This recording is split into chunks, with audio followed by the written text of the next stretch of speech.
And what a beautiful evening for the beautiful game at Taft Stadium in Oklahoma City. The Golden Knights as the OKC Energy, one of the top home teams in USL Championship, taking on Los Dos LA Galaxy 2. Along with Ken Levicka, I'm Dave Lamont. And we take a look at an OKC team that has made some noise, not just in the USL, but in the US Open Cup. They defeated the Tampa Bay Rowdies, and Tampa might have been the most thrilling game so far of the U.S. Open Cup, and there have been a lot of them. Yeah, 7 goals combined, a 4-3 victory for OKC, and they're an offense that's just going right now. But what's stunning about this, they come off a lackluster 1-0 result against Colorado Springs, and boom, 4-3 Tampa. But Omar Gordon has been sensational for OKC. He has been a Golasso maestro, and they may be one of the most entertaining teams in the league right now. And they're taking on a Los Dos team that is 9th in the Western Conference. The Energy in 5th. We take a look at the OKC lineup. Of course, the captain, Cody Lorendi, is there. Actually, Atima Harris will be wearing the armband today. Keep an eye on Brown, Gordon, and Bassetti. That is a potent threesome for Steve Cook. Yeah, they really make it go, and they are starting to make themselves felt here in the USL offensively, but also the back line, Williams, Hibiaga, Watson, and Jones, they have been sound. They actually kept OKC in good position through the first month and a half of the season. Let the offense catch up. Now for Los Dos, they have struggled a little bit on the road. This is just their 5th game outside of Carson. They are 1-2-1 away from home, 9th place.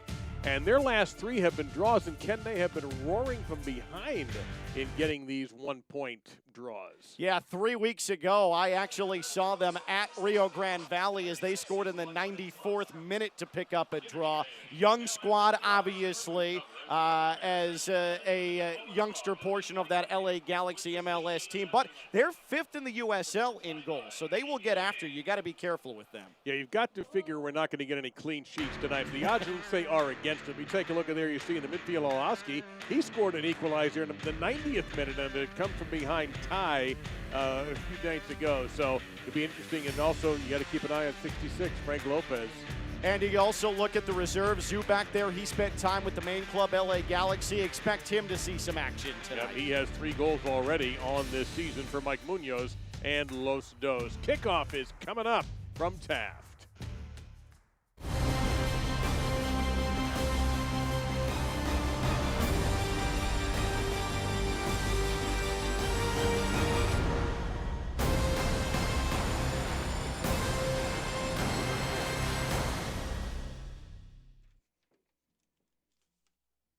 Goals are something we outline for ourselves, and oftentimes they can be pretty lofty. When things begin to line up the way we think they should, we appreciate those who helped us along the way, like the help you get with commercial banking from FFB. Our experts are ready to partner with you to help you manage cash flow, oversee accounts through online banking, and help you secure a business line of credit, because we know you've got better things to do, like grow your business. FFB. We go where you go.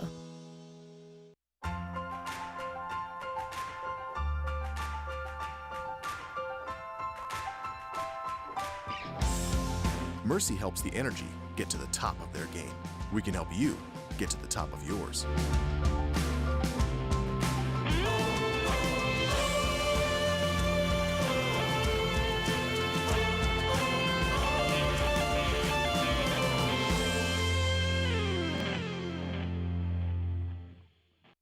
Outlining your own destiny is something we all take pride in, and knowing we're doing what we love is what makes this life adventure so exciting. Isn't it nice to have a banking partner that's along for the ride? FFB makes life easier with a simple click and snap, so things like mobile banking and deposits can be done anywhere, anytime. Plus free bill pay, person-to-person transfers, and Apple Pay. With free ATMs worldwide, why wouldn't you want a bank that gives you this much freedom? FFB. We go where you go.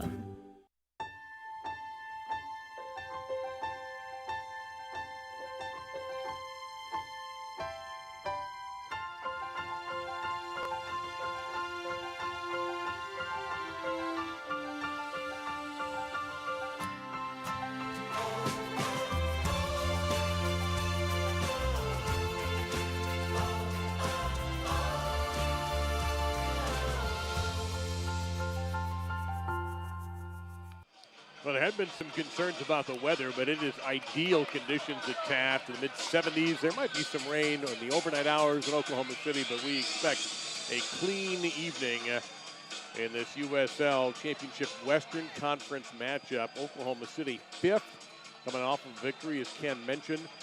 And should be really very exciting game. You have an Energy team that has not been shut out all season, and a Galaxy team that just seems to have goals scored by them and against them. And it's wild, too, because LA Galaxy, too, they are shifting players in and out on a weekly basis, and Mike Munoz talks about it constantly. It's tough sometimes to keep consistency in a situation like that, but one thing that is not lacking, they continue to recycle players through that can find the back of the net. There is no shortage of offense on the attack, and I'm curious to see how wide open this match gets tonight. Sergei Demianchuk is our referee, with Mark Novosel, Shane Kennard, the assistant referees. Alex King gets the coolest job in the building, holding up the substitutions and the stoppage time clock. The Energy will be in the blue and green this evening. The Galaxy in the road white with the stripes on the artificial surface at Taft. And we're ready to roll. The Western Conference so bunched in. There are 14th place teams that are one win away from jumping into the top 10 in a playoff position. But these are two of the most entertaining teams, aesthetically pleasing teams in the USL tonight. Yeah, expect fireworks. We're counting on it at Taft Stadium. We begin with Los Dos with early control, and they immediately see that at the back line of OKC and the Puerto Rican national, Cody Lorendi. Maybe the first name you think of when you think of Energy FC soccer. And Lorendi right now, you have to consider him one of the favorites for USL Goalkeeper of the Year as we enter the month of June. 2 clean sheets already on the year, 15 goals against in 11 games, and he's number 2 in saves in the league at 37.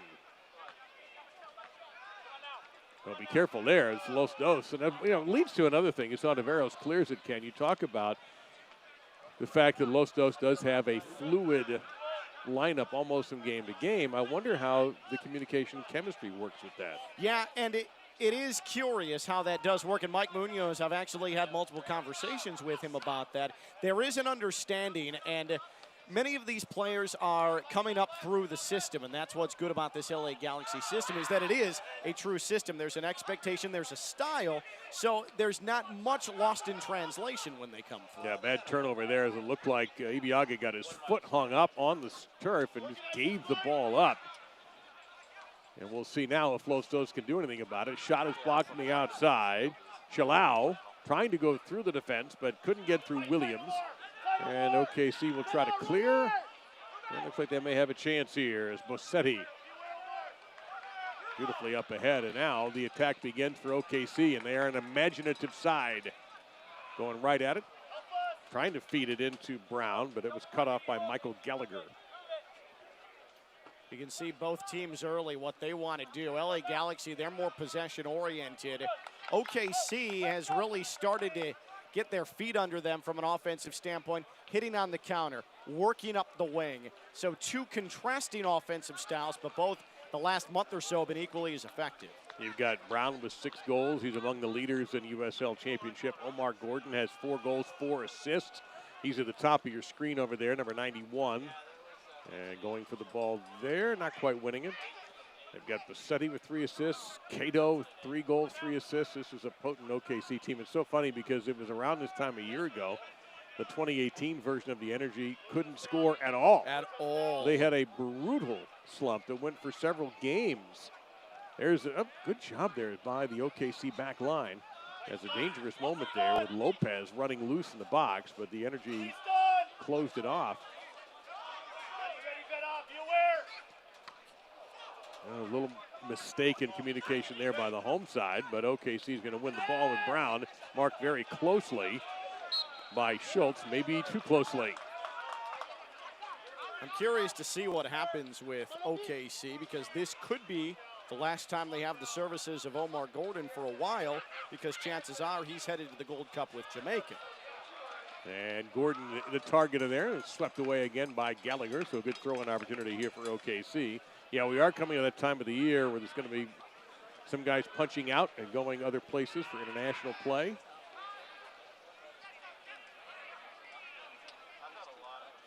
It is a curious time for soccer domestically because you have not only the Gold Cup in the USL, but in the Women's Professional League, the NWSL, it's Women's World Cup time. So almost all of those teams have been hit with massive losses from their rosters.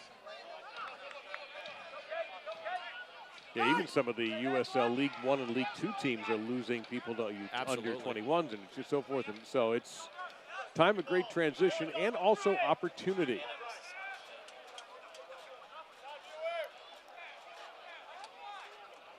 And obviously, LA Galaxy 2 not affected, but OKC is now into the 4th round of the US Open Cup. So that's also a pivotal point that they're not going to have some players. Trying to get it through here to Brown, and no flag. And the goalkeeper, Lopez looks like he hurt himself. yeah, he must have fallen awkwardly. Maybe he He's hit pointing his at head. his eye. You can see he's got a little bit of a knock under his right eye. Yeah. Huh. I don't believe he ran into Gordon's foot at all, but we're going to take a closer look and look. Maybe did he? He Yep, did get that's- kicked in the yep, face. he did. Nothing intentional, but watch as he goes for the dive. Gordon, of course, has the right to the ball, and yeah, looks like he did get knocked. There definitely was contact there, and he took quite a bump. In fact, you can see it. That is fresh. That was not there on Lopez's face. What's going to be interesting is how that may develop as the night goes on. That may blacken. Yeah. And the trainer wisely giving him a quick concussion test, because as you're going to see, I didn't see this initially. I thought maybe he landed on his shoulder, but Gordon just running through. Again, I highly doubt it was intentional. And so they do have Carlos Zuniga as the backup goalie, but they don't have Abraham Romero as the backup. He is serving a suspension off of what turned out to be a red card offense in their last game, and Von Steen is not with the team tonight. Yeah, Mike Munoz, the last thing he wanted to see was his keeper shorthanded at that position take a boot to the face in the first 6 minutes of this match tonight, but it definitely looks like Lopez is okay, and he continues on. Well, it's going to be interesting to watch what his face looks like, say, by the end of the half. Yeah. And then somewhere halfway through the second half, if he's still out there, and we suspect he will be, what the swelling, and if that's going to affect his vision at all, or if he's just going to get away with kind of a nasty scrape and move on.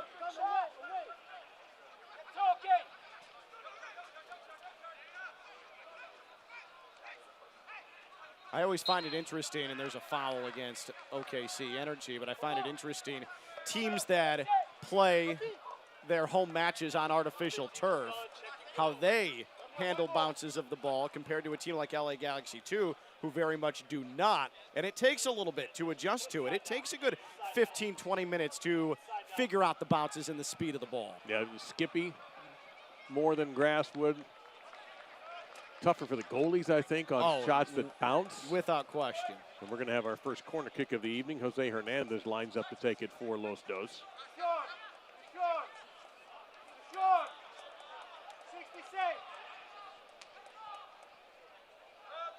Looks like he'll go right foot in swinger here.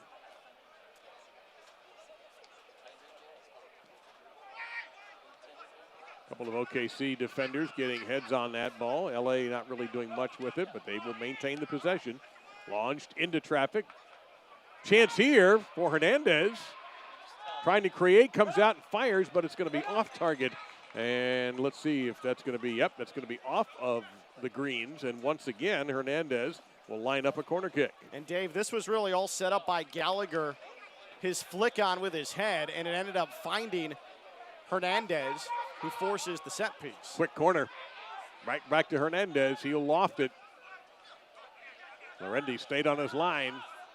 Big contact in the box. OKC players shaken up after a midair collision. Right now, the energy was about 10 seconds. They were a man down at a time when they don't need to be, and Lorendi's had enough of it. And he does the wise thing to take control. You're starting to see what makes LA Galaxy 2 dangerous. No matter who's in the 11, who's on the squad during any given week, they are very athletic. They are going to be superior athletically against most teams that they play, and that makes them dangerous offensively, and you saw just a bit of a taste of it there. That's that youth. Sometimes it knows no boundaries. Now Gordon has switched left side, and that's going to force Nate Schultz to head that out of play, just avoiding a corner kick, it looks like. Schultz, one of the rare things on this Lostos team, he's a mainstay. This is his 13th start. Yeah, that doesn't happen very often. So Williams with that throw in. Tried a little give and go through Ross. And that should be OKC ball.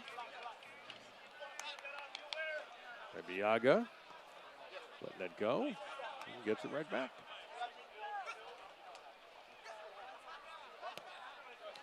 Select is the official ball supplier of the USL Championship and many of the finest leagues in the world. Since 1947, Select has been a leader in soccer ball quality and innovation. For the latest Select products and special offers, please visit SelectSportAmerica.com.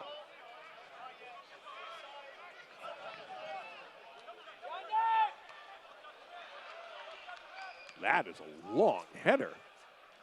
That was pretty impressive. I realized it's not going to have any effect on the game, but the length of that traveled was remarkable.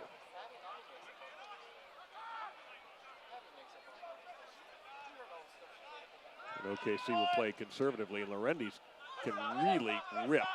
And he'll go just pretty much end to end on this one. And Eric Lopez, who survived a kick in the eye almost. And is a bit scraped up under this right eye. Was able to continue after passing a protocol. Quick test by the trainer to make sure that he was not concussed. Yeah, and hopefully it was just a scrape. The boot hit below his eye, and it wasn't necessarily a knock. Definitely difference between the two. It definitely looked a little bit like a scrape, and hopefully it doesn't swell up too much on him. But he doesn't seem to be uncomfortable right now. Yeah, we'll see as the day goes, as the evening wears on, if it has any effect at all. Really, OKC hasn't challenged him other than that in this early going. Lostos on a run of 3 consecutive draws. Energy on a 1-game win streak. And at home, they're 4-1-1, and they are undefeated in their last 4 matches at Taft.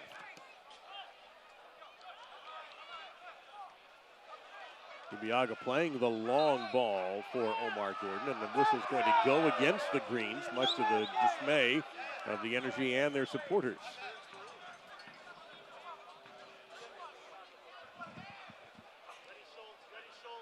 Yeah, enough there. Alvin Jones, the guilty party there. Yeah, rode up on him a bit.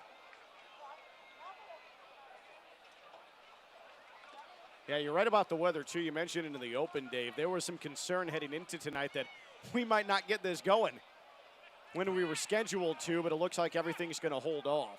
Well, it wouldn't be out of the ordinary for the Energy. They had that long delay before the U.S. Open Cup against Tampa Bay, about 140 minutes before they were able to get going. And, of course, the game was remarkable when they did, a 4-3 Energy victory.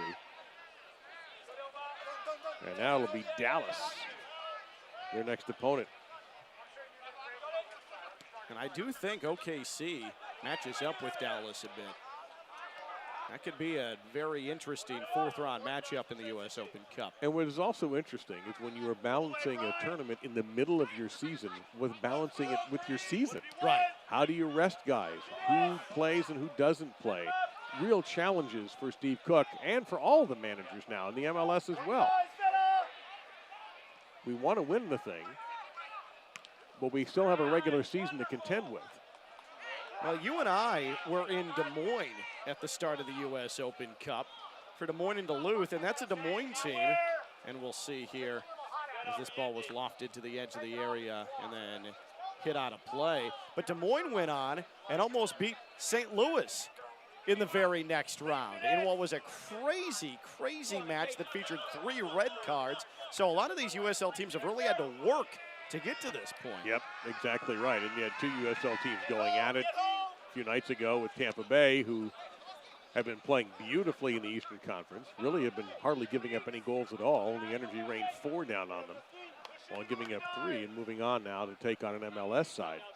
But it's really an interesting battle because sometimes you can get burned if you try to be conservative. I had a chance to see Austin versus San Antonio. Meantime, a threat here for Los Dos, and Lorendi will fall on it. As that time, penetration by Brian Noloski, number 70. But he got held up just enough by the back line, and that allowed Lorendi to jump off the line very quickly.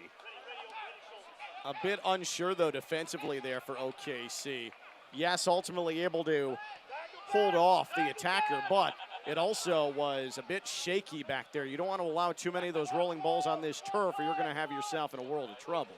What I was going to say to finish this off is San Antonio did not start 2 of their key players. They had them on the bench. They fell behind to Austin, and Austin played a really strong game. And San Antonio ultimately did put both of those players in, but by the time they did, it was too late. Yes.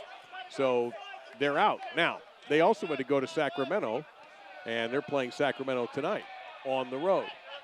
So it's an interesting balance. I mean, do you put those guys out there and then realize, man, I got to travel 2 time zones. I got a big game. I'm not having a good start in USL championship play. San Antonio a little bit down this year, at least in the beginning, which is most unusual. They can't score. Yeah, so it was a tough decision to make, and it didn't work out. Meantime, Los Dos keeping the pressure on that, however, did not work out well, and Lorendi is there again. But at the moment, Los Dos, their aggression is obvious. So you saw Austin up close and personal, and I was able to see them beat Tulsa in the U.S. Open Cup now 3 weeks ago. I was really impressed by that roster, that Brazilian-centric roster. Austin will get after you with that veteran team. They are chock full of guys who have been there and done that. Well, what was interesting to me is they never let up. They do not. They built a lead, and you're just, let's face it, we're used to a lot of teams getting conservative with a lead, and they were trying to score goals right to the whistle, the last whistle. They're strong, they're skilled, they're well coached. I mean, I'd be shocked if they weren't a playoff team at the conclusion of the regular season. They are that good. Yeah, they're not at the moment, but gosh, we're just starting June, so there's plenty of time for them to get it going. Well, we'll see how they do. Now they've got more games, to play. We'll see how these teams manage all of this. It's going to be fun. And this year, with the Florida Soccer Soldiers out of it, now the new heroes are the Orange County side. Boy, how about that? That Las Vegas team had all momentum going forward. Eric Winolda, a lot of good publicity, and then Orange County Soccer Club comes in and tears apart their defense. Williams, that's a dangerous cross. Good idea behind it, but so far Los Dos equal to the task. They work down that right side one more time. Gallagher sweeps that away. Fittis was on the coverage that time for Los Dos, and for a team who's not known for playing great defense early on, Los Dos are indeed doing that. Nice little clever header by Lopez.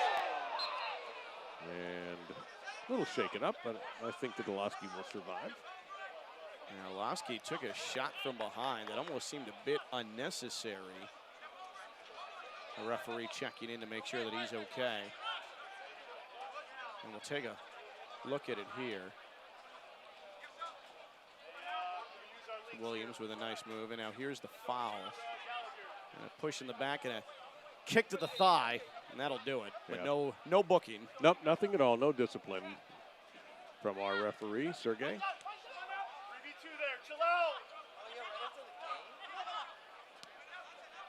Noloski will switch.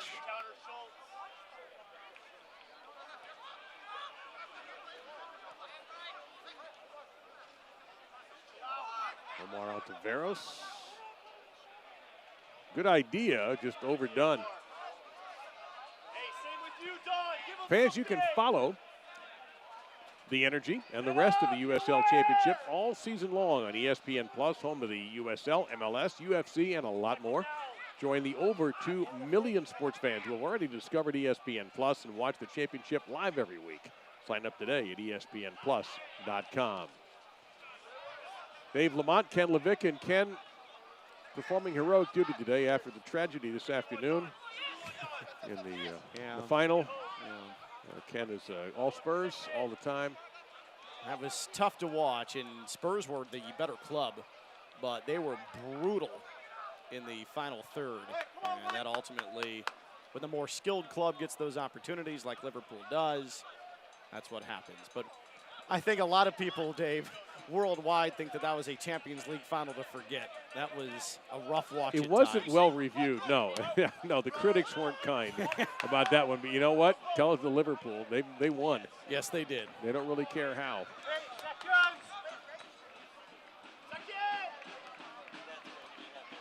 Well, it's funny. You have the Champions League final. We're in the heart of the U.S. Open Cup. We're in the heart of the USL season. You got the Gold Cup coming up, the Women's World Cup. We got a steal here by Jose Hernandez. Looking for a little more help in white. That's a beautiful pass. Dangerous chance here. Lopez is a good shooter, and that time he misses the net wide. And a break for OKC because Lopez can score. Excellent build-up here. Hernandez has been an absolute pest for OKC. Look at the turnover. Hernandez comes away with it. Full head of steam, beautiful pass, a nutmeg pass to the top. Olaski made the right decision, but a bit off balance at the time of where you need perfection and quality, and Lopez was falling to his right. Didn't get enough on it, but that was excellently done on the counter there for LA Galaxy 2. And that's been lacking from OKC so far. They have not had the offensive cohesion they're capable of yet. But, you know, it took them a while to get going in the last win, the 1-0 win. They did not score for quite some time. And Rafael Garcia, who, by the way, is suspended for this match, 5 yellow cards, and who knows, he may not have even shown up anyway because his wife had a baby this morning. Yeah, it was a convenient time to pick up that 5th yellow. It's a good story to tell your child, hey, I skipped that game for you, and then the kid's going to do some little research and go, hey, Dad. You were suspended, man. That 5th yellow, Dad. What's the story? Ball here for OKC on the throw-in, but our best to the Garcia family. Congratulations.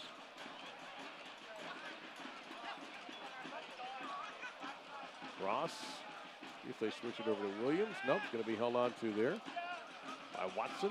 Now trying to get something going with Cato. It's just a good long rip the other way. Gordon will control it. Gordon draw. Oh, that's a cute little pass. Oh, man, that was something. And it was almost put in by Brown. That came out of nowhere.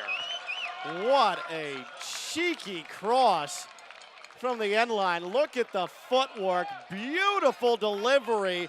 And I don't know how Brown was not able to get on the end of that. All he needed was a toe, and it's 1-0 OKC.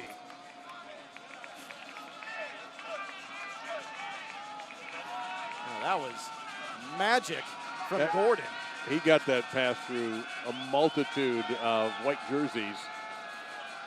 And Brown, yeah, that just did miss what would have been the first goal of the game. I don't know how Lopez would have been able to stop that had it happened.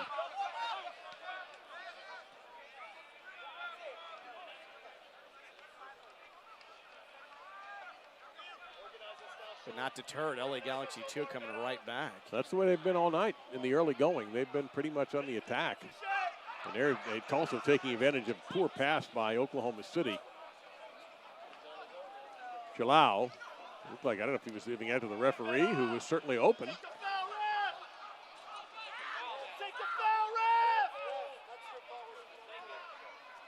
they'll try to work into that far corner. And looks like we have a man down here. We take a look. This is again, my goodness, the imagination and the execution.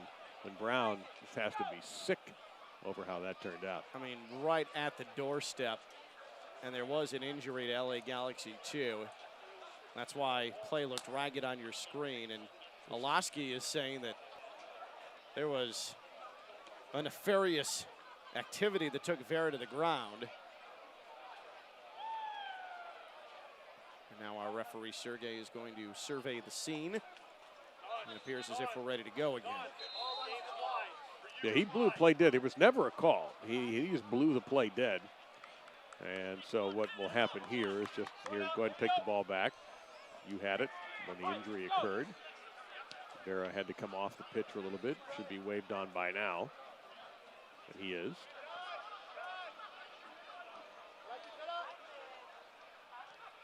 And has it.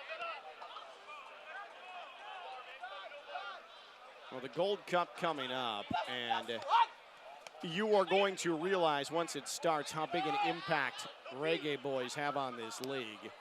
And one of them is Gordon. More threat here from Gelalo. Firing, blocked, and it will be a corner kick. Third one for Los Dos. First time they've done it from this corner. There will be a number of Jamaican internationals that leave for the tournament, and a lot of teams are going to be left in a hole because there are some impact Jamaicans in this league. It really is fun to watch, and you love the style of their play. So this time it'll be Brian Eloski with the left-footed likely in-swinger here for Los Dos. In the 25th minute, he'll go long on Averos, trying to control it, and just barely keeps it in play. Alvin Jones had the mark. Now it's swept away by Williams, and who will win the foot race? Still can't tell who won this race. Finally, the ball ends up on the toes of Schultz. Schultz with an ambitious run. Down to the right side, now Eloski. Eloski going to fire at Lorendi, and really not at all difficult for Cody. Well, make him work. It's been a while since Lorendi has been involved, and so you can't do anything if you don't put it on frame, and Eloski made the right decision there with not much in front of him. Foul going to go against Los Dos here and give OKC an opportunity. As Cato was taken down.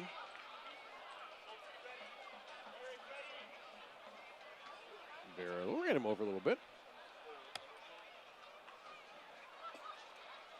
So far, no bookings in our match. And at the moment, no goals, although both sides have had one really good chance. And that cross, I was thinking about it from Gordon, that was magic. And that almost made its way through. OKC starting to find its way now into a good rhythm here offensively. They could like more possession, but they're moving the ball well. Started slowly, to be sure. Look out here, though. That was a little bit lazy, and Gordon was moving in quickly, but now the energy can't trap it. And that's where Lorendi will come out and put an end to any of that. Well, Eloski would like that touch back. I don't think he intended to send it 25 feet into the air. It was a poor touch from him because he had Lopez making a run. Lopez, we haven't called his name much tonight at the top of that LA Galaxy 2 formation, but you just see how active he is. He is someone that always needs to be paid attention to and marked. He is making runs all over the place. He's found the back of the net twice this year for Los Dos. And they have firepower sitting back on the bench. Ethan Zubak, with his 3 goals already this year, is in Oklahoma City, did not start this game. Have to figure he will get out there at some point this evening. Meantime, another counterpunch coming here from Los Dos, led by Eloski. See if he drops it off to Schultz. No, he goes down the middle. Chalao, and Lorendi is equal to that. But also took a deflection off of Ibiaga, and Lorendi had to account for it. It ended up going the same trajectory in which it was hit, but it did have a bit of a spin on it, and Lorendi did well to stay down on it and not allow a rebound. You'll see here Eloski delivers right-footed shot. Yep. There's the deflection, and Lorendi, nice job to make sure that it didn't pop loose. Massetti with the steal. Gordon. You see the intent, but the execution was off. Gordon trying to win the ball, and apparently he got a little handsy in the opinion of the official. Yeah, he grabbed Hernandez by the jersey. I really like how Hernandez plays. He is really gritty. He just gets after you, and here he is again. Race to the ball. Won by Los Dos. Crossed in, but not much on that. And an easy play for the captain, Harris, to get rid of it. And there is a shot at Hernandez. Certainly not the largest in stature, but he will put his body on you. He's got a broad frame, and he is outstanding on the ball. Well, Ken, after we praised Austin, they're home tonight against Tulsa and losing 2-1. Colorado Springs 1-0 over Fresno. That's in the 71st minute. Then we're talking about Western Conference games right now. We'll get to the whole board a little bit later on. Orange County leading RGV at the half 2-1. And a little bit surprised that we don't have anybody with a goal yet in this game, given the offensive pedigrees these two sides brought to the table tonight. Yeah, it is an entertaining 0-0 right now, though. Both teams have thrown some good shots at one another here. The goals, you can tell, it's certainly going to come at some point. Good for Colorado Springs, who's really had a rough go of it so far this season. But they hung in with New Mexico United in the U.S. Open Cup match on Wednesday. New Mexico United, team that's at the top of the table in the West, a team that scores an unlimited amount of goals, and Colorado Springs had them worried. Seems like some confidence booster from that performance. Pulaski trying to influence the official, but that didn't work out, so it'll be a throw-in here for the Greens.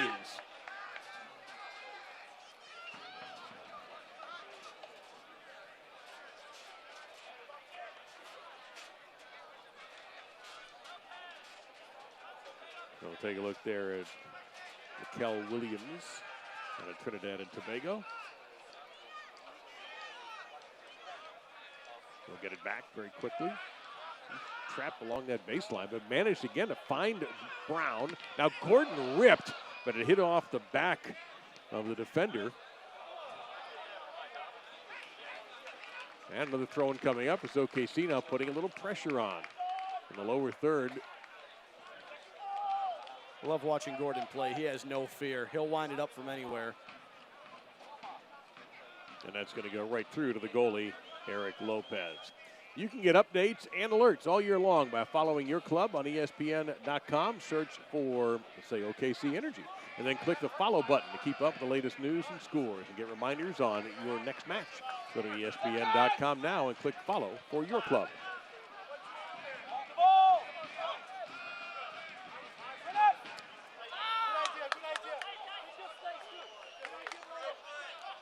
That should be an OKC throw-in, and it will be. And Austin has just tied Tulsa 2-2. Yeah, that Austin team, they are maybe the surprise of the Western Conference, being a first-year club. But if the playoffs started today, they would be there. They are very much full of veterans and players who have done it in some of the best leagues in the world. And it shows. We had Hartford and North Carolina. They had a draw at 1. Indy beat Pitt 2-1. And Louisville over Charleston 4-1. And the Rowdies over Birmingham, that is in the 72nd minute, 2-0. I think you're pretty caught up on what's going on in the USL, or has gone on. But Dave, you made some great points about how coaches in this league handle league play and U.S. Open Cup play. And I think Charleston's a perfect example. They had a gutty, gritty, whatever other word, synonym we want to use for it, in Nashville, taking on a team that is going to the MLS next year, and Charleston wins in the U.S. Open Cup on Wednesday in penalties. A lot of exhaustion in that match. Yep. Ooh, that's a tough one. And then there was extra. So Lopez is down. I don't know if he was stepped on after the whistle by a different player. Let's take a look at the original foul, and that's clearly a foul. And then, like he just bumped his backside. It looked a lot worse in real time than it ended up being. That certainly could be a booking on the front end of that. And that's what Ontiveros is trying to say. I don't believe it's coming. And they're sorting it out now. But what I was saying about Charleston, a lot of energy expended in that win. They come out tonight laying egg against Louisville City. A red card right before the half for Charleston. They were down to 10 men the entire rest of the match. Louisville then picked up a red in the final 20 minutes of the match as well. So things got a little bit chippy there in Louisville. So no booking that we have seen, and we play on here after Lopez got up and confirmed no yellow handed out. That was close. I would put it this way, if he gave a yellow, I don't think anybody would have really protested. Agreed. And then it turned out that second activity there was just was nothing.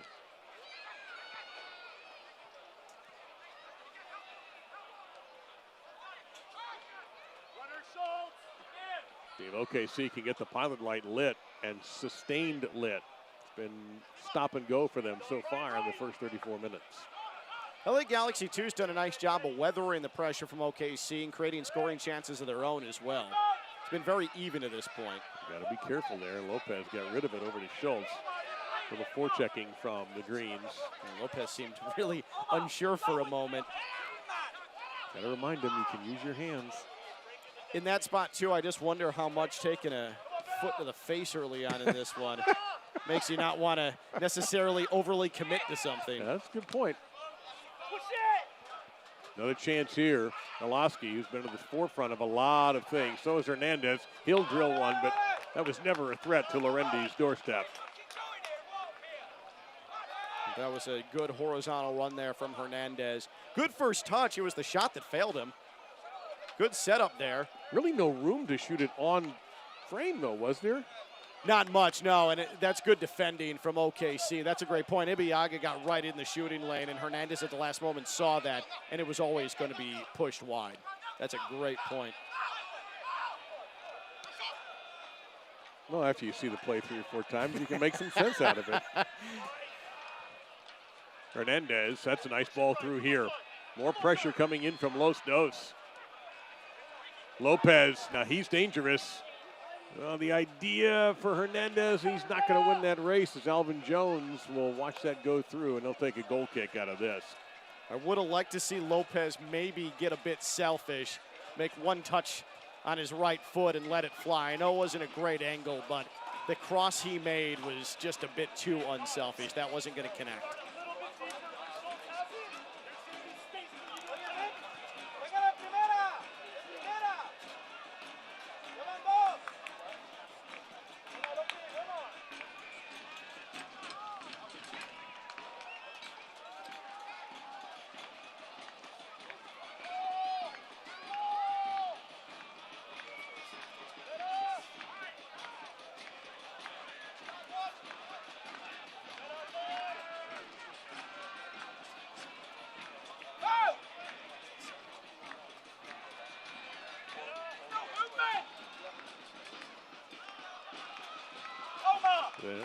That will be LA ball.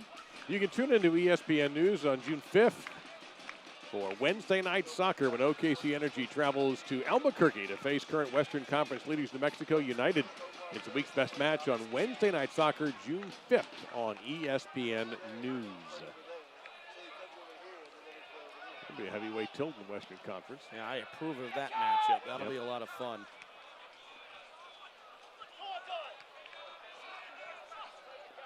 Trying to get it ahead to Don Chalao.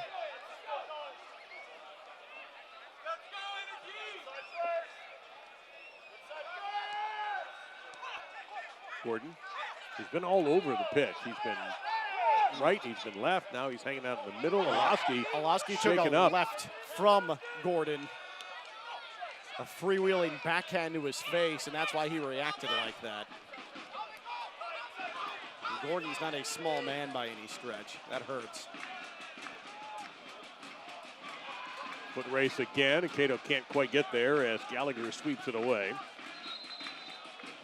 We'll take a look back at what happened. Slowed Oloski down. Gordon coming through. A little push with a hand there.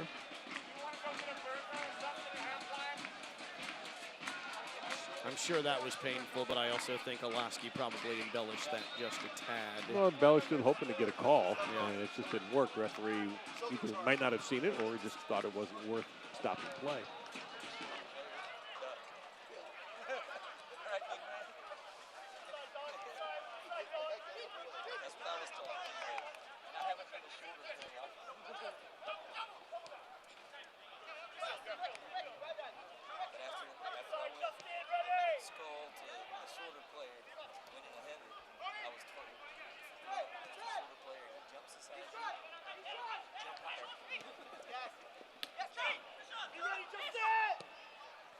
Let's go to that right side again, and that's going to be right on target.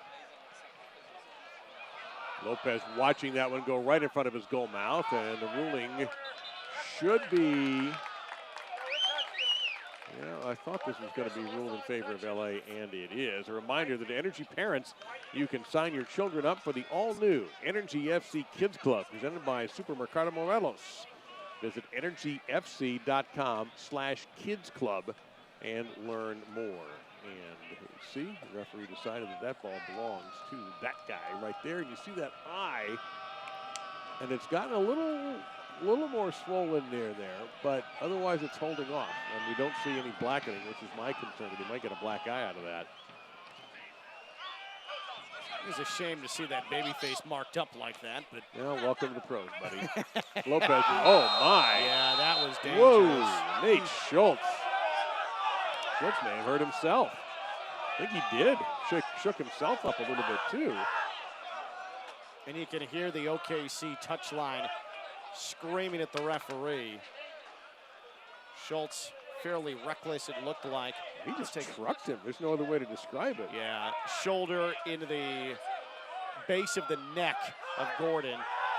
Good sportsmanship there. Schultz a handshake. Gordon acknowledges him as well. But no yellow card? No yellow card, and so you saw good sportsmanship there on the pitch, but nobody in this OKC crowd wants to see that because they all believe that was a yellow. And another instance, Dave, where if a yellow was shown, I would certainly not argue it. No, that one I think, and I just wasn't jumping over the back. I mean, that might have drawn a replay booth in college football for targeting. In the meantime, Los Dos continuing with the somewhat relentless attack of theirs this evening. Lopez, and Ibiaga takes him off the ball and gets it back, and Lorendi will take it before it turns into a corner kick. You see the records of these two teams. Oklahoma City, winners of, or should be undefeated in their last 4 at home. And Los Dos 1-2-1 away from Carson, 17-point, 9th place. And that gets you in the playoffs now in the USL with the expansion. This league getting larger and larger. So they expand to the playoffs, but I love the idea of the play-in for the bottom 4, 7, 8, 9, and 10. It is very reminiscent now of the English Championship League. Which were, again, I mean, I know he's looking at the ball, but to me, that's a yellow. Yeah, I agree. So you need to stay consistent with that now if you're tonight's referee. Oh, boy. Yeah, but if that happens one more time, I'd be shocked if he doesn't award a yellow. And then everyone's going to yell because he didn't do it the first time. Well, Schultz is now on a warning. That is case in point. But, man, you set quite a precedent if you're not going to book the first time around on that. Yeah, I think that had to be done, frankly. But we'll move on. Fans, the USL unveiled its elite youth platform, USL Academy. This allows clubs at all levels across the USL to develop its local youth and compete at the highest level across the U.S., including the USL Academy Cup.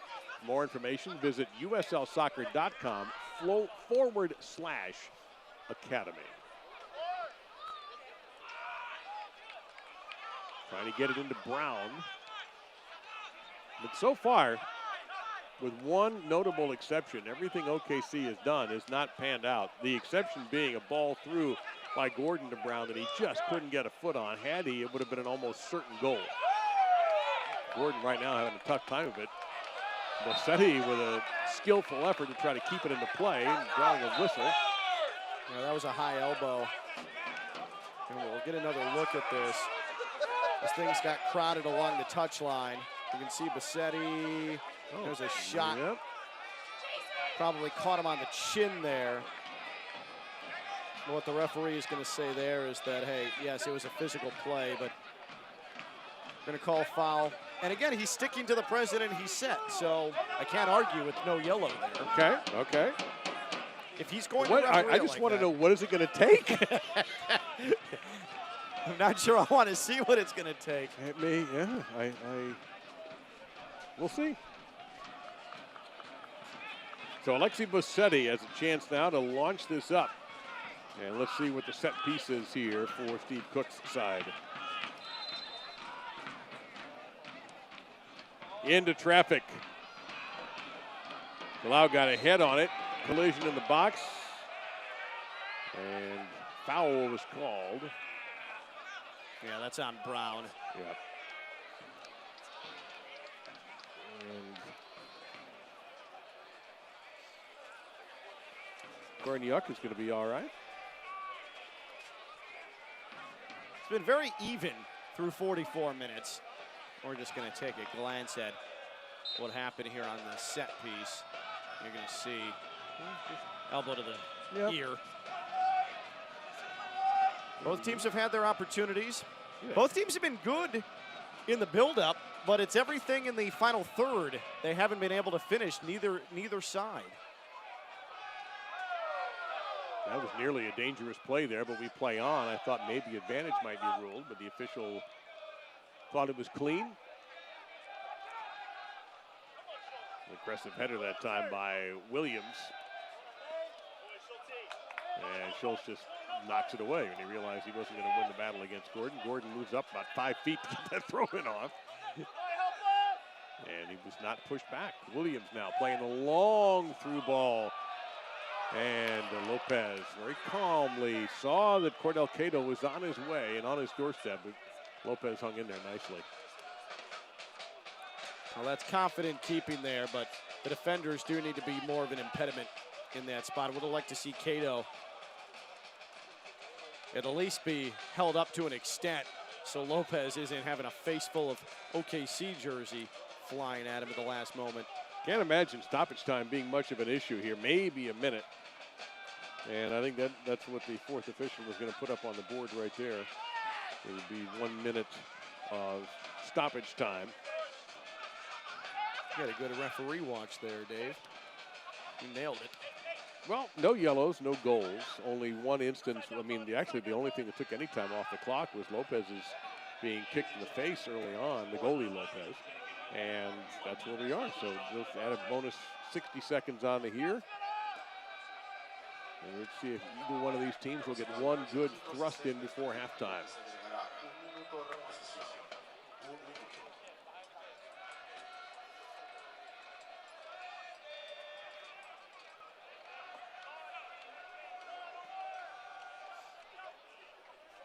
Trying to work it to Cato, but headed off the line again. Boy, for a team that had a reputation of not being a strong defensive side, Los Dos has certainly defied that reputation, at least in the first 46 minutes. Yeah, they've definitely stood their ground, and it's been through physical means as well. And they've sent an early message. They are very much in this one, and they're very much equal to the fifth place team in the Western Conference through 46 minutes of action. And Lopez may not even get this kickoff.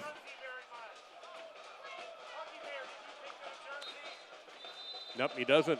He killed the last 10 seconds, and we go to the locker rooms without a goal in the first half. A bit surprising. The Energy have not been clean-sheeted all season long, and one time this year, Los Dos put 7 on somebody. So a quiet first half as far as the scoreboard shows, but certainly not with action. And we will bring you back here with a look at that half and a whole lot of others, including what's coming up for these two sides. Energy and Los Dos 0-0 at the break.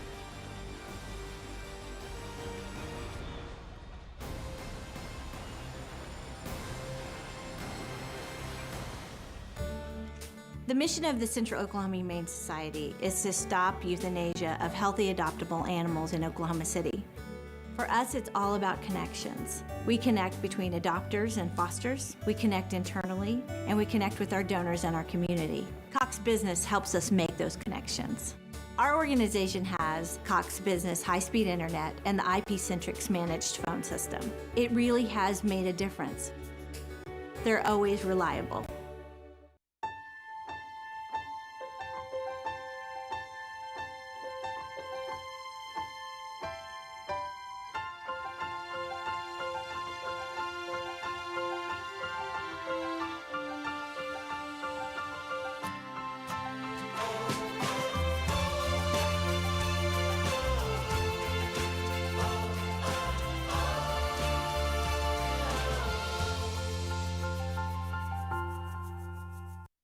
Goals are something we outline for ourselves, and oftentimes they can be pretty lofty. When things begin to line up the way we think they should, we appreciate those who helped us along the way, like the help you get with commercial banking from FFB.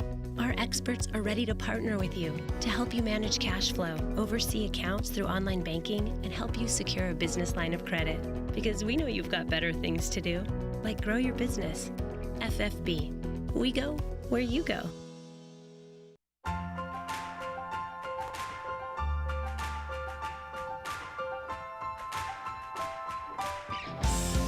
Mercy helps the Energy get to the top of their game. We can help you get to the top of yours.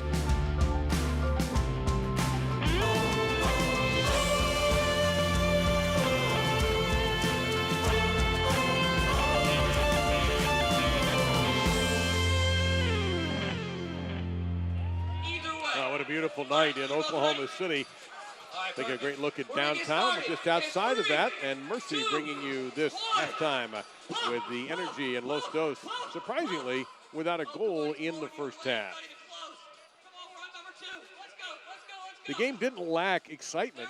Don't let the score fool you, though, because we had opportunities, Ken, for both these sides early. We absolutely did. There's an early delivery, and you see an attempt from Hernandez that goes wide of the near post there, but a good look for LA Galaxy, too. There you see the flick on that led to this entire sequence. OKC for a while was backpedaling defensively. LA Galaxy 2 came in waves. Here's another opportunity on a cross that goes errant, but then picked up along the end line, popped up high into the air, and an ambitious attempt there from Schultz. But once again, good shape to the attack here for LA Galaxy 2. And then OKC got going, Dave, but not before.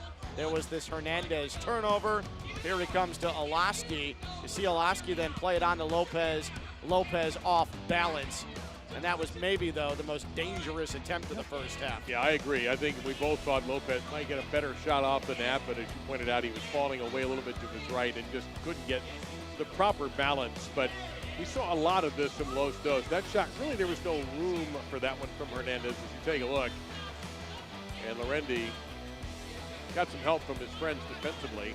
OKC had a couple of chances with Cato, and Lopez able to hang on to that one. Playing the long ball, but we have not quite seen, with one exception, the truly explosive OKC type of offensive possession.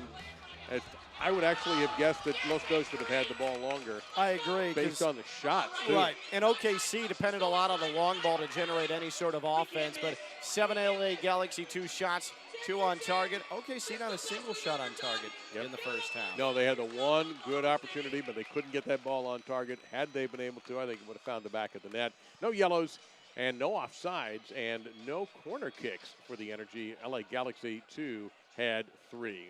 As always, a great crowd at Taft Stadium enjoying their greens and hoping that they can get it going on the offense. They're resting as well, getting ready for the second half. We'll take a look ahead at what these teams are going to be facing and take you around the league as well, as Mercy brings you this halftime report with the Energy in Los Dos even at 0.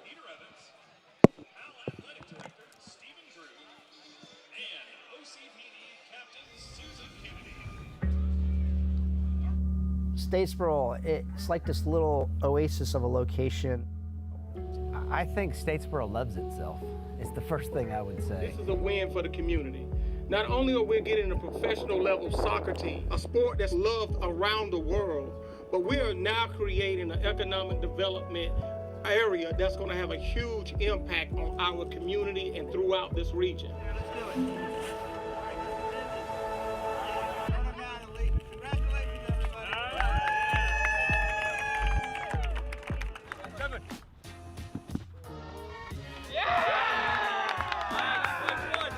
I'm not surprised, to be honest, that Tormenta was one of the first teams approached when League One came about. I think it was blatantly obvious to everyone that knew anything about American soccer that Tormenta was a force in League Two, and everything from top to bottom was done so professionally that I had a good year in college and I had some other looks, but for me, I wanted to be at Tormenta FC, and I knew there was 10 other guys coming back here that I knew were bought in and they have the same goals that I do.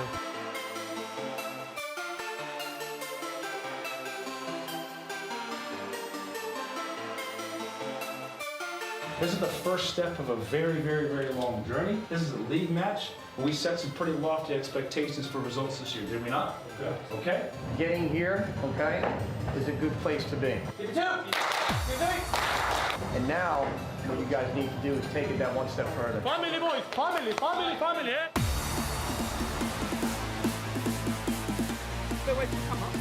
Yeah.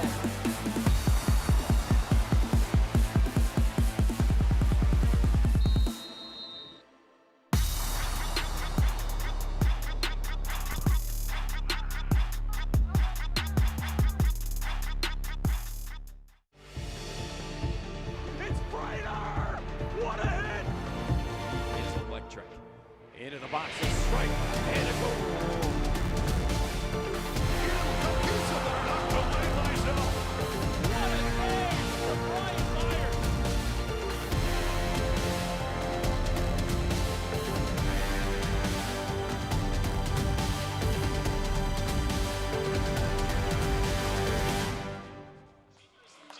We cannot wait for that one. Some Wednesday night soccer here in OKC. It is OKC Energy FC 0 and LA Galaxy 2-0 as we are still looking for our first breakthrough of tonight's matchup. Let's look at schedules on the road at OKC in this 0-0 scoreline, and let's check out some news and notes from around the USL, as many USL teams are coming off of U.S. Open Cup action on Wednesday.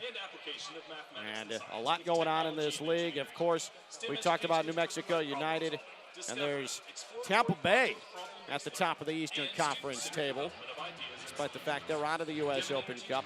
Brian Martin is now the new head coach at Loudoun United FC. That announced this week. 10 USL Championship sides are on to round number 4 of the U.S. Open Cup. That'll happen June 11 and 12. The draws have been set, and the USL will look to continue a strong run here in 2019. San Antonio and New Mexico United will host the EFL Championship side Cardiff City coming up in July. So again, we are scoreless here in Oklahoma City. OKC Energy FC and LA Galaxy 2, 0-0. We're back for the second half after this. You're watching the USL. Outlining your own destiny is something we all take pride in. And knowing we're doing what we love is what makes this life adventure so exciting. Isn't it nice to have a banking partner that's along for the ride? FFB makes life easier with a simple click and snap, so things like mobile banking and deposits can be done anywhere, anytime. Plus free bill pay, person-to-person transfers, and Apple Pay. With free ATMs worldwide, why wouldn't you want a bank that gives you this much freedom? FFB. We go where you go.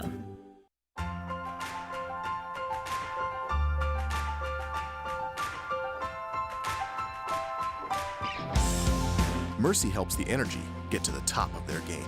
We can help you get to the top of yours.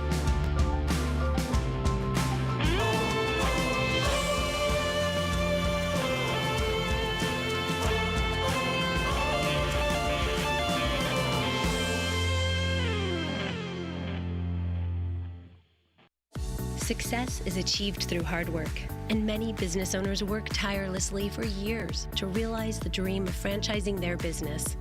FFB partners with companies of all sizes every day and offers an extensive variety of treasury services. FFB will outline a plan just for you, help you streamline cash flow, and monitor your business transactions. Because we know you've got better things to do, like grow your business. FFB. We go where you go.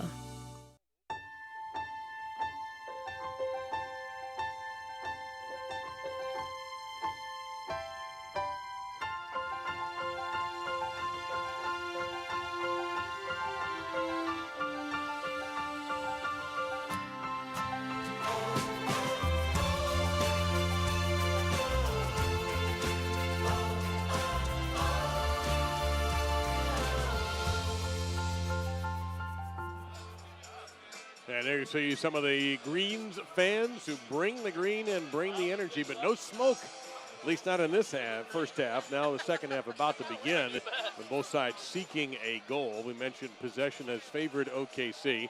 Weather has been absolutely beautiful. It should hold that way. We're not expecting anything unusual happening in Oklahoma City. And, you know, while you're taking a little break, if you want to grab me a XX on T-shirts for me, please. Golf shirts, if they have one, I'll just take a straight XL. Be fine. And kind of looks like a medium to a large. I appreciate it. That was flattering to go with the medium first. A medium, actually, for Mr. Levicka. So we take a look at some of the physical play from the first half, and there's Olaski taking a hand to the face from Gordon. No booking, and I think rightfully so there. This is the one that really had us perplexed, Dave. You have Schultz coming in recklessly on Gordon from behind, a bit of a forearm to the base of the neck, and I thought for sure that should have been a booking, and instead, just a common foul.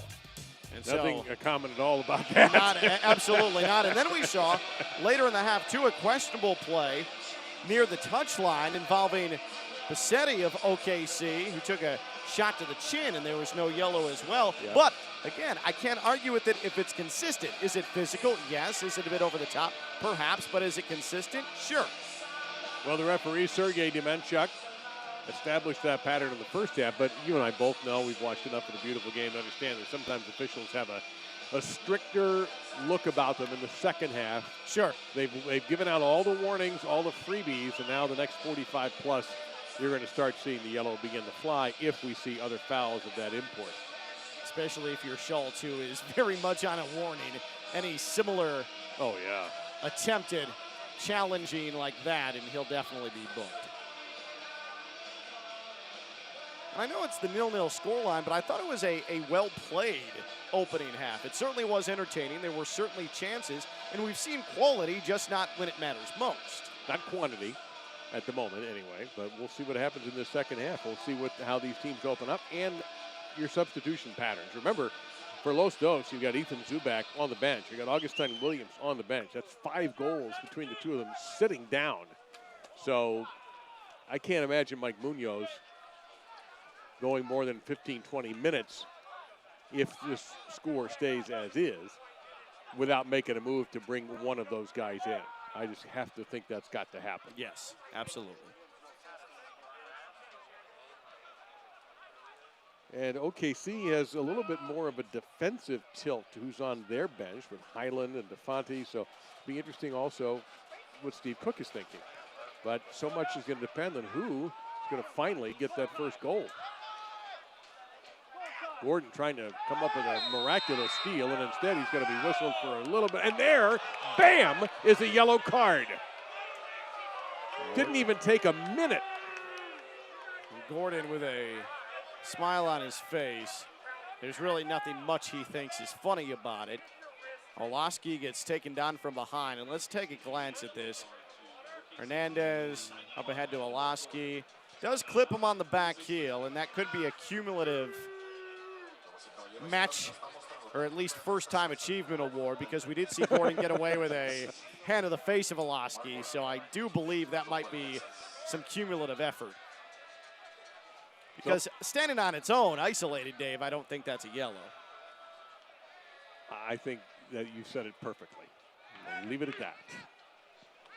So the discussion will continue, although at this point, you're just wasting everybody's time. So let's be blunt. You are. So let's kick and let's play.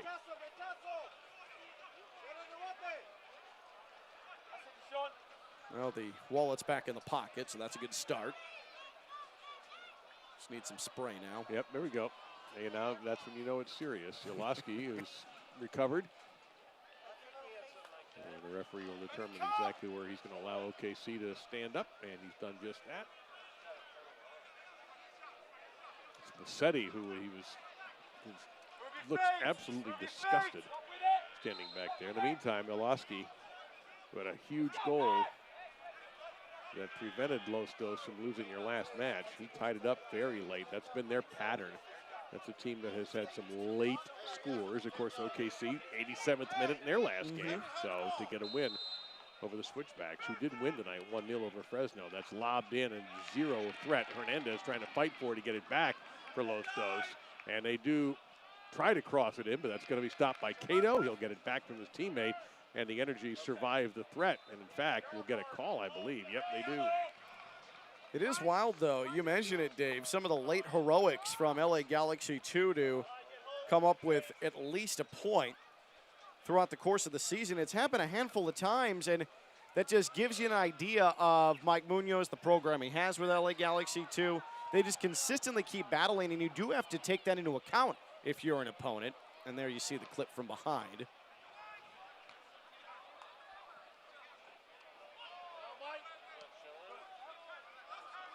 Bit of a slow ball there. Orlowski had to come back to get it a little bit. And it's going to be a throw-in for Los Dos. As we'll have Justin Fittis, number 69, in there with the toss.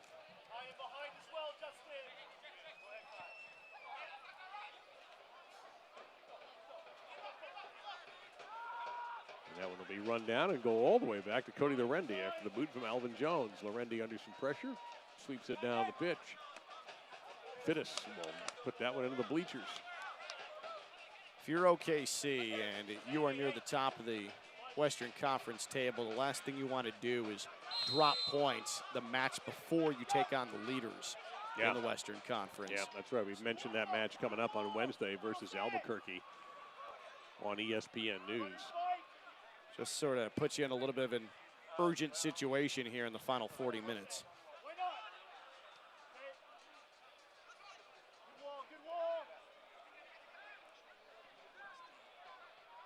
But it's quiet. The crowd is not as into it either. It's kind of a quiet evening so far in Oklahoma City. And that's a credit to LA Galaxy, too. Yeah, I think they have taken them out of a little bit. OKC just hasn't had any sustained excellence or any great runs that have to get the crowd excited.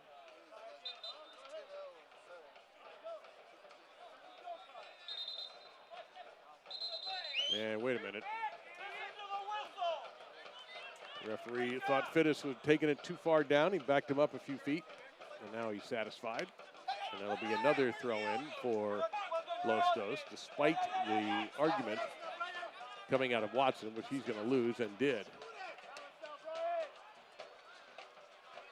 You can't even say, Ken, at least in my view, which side has been demonstrably better, where you feel like it's inevitable they're going to score. We've seen that many times, too, where one side just can't get it in, but they're attacking and attacking and attacking, and you feel like they're going to score. At this point, I don't know who that side is. Yeah, you're right on. You do feel like goals are there, but you're not quite sure who it's going to come from. No. This has been an extremely – I was shocked to see the 63-31 discrepancy in possession in the first half. Yeah.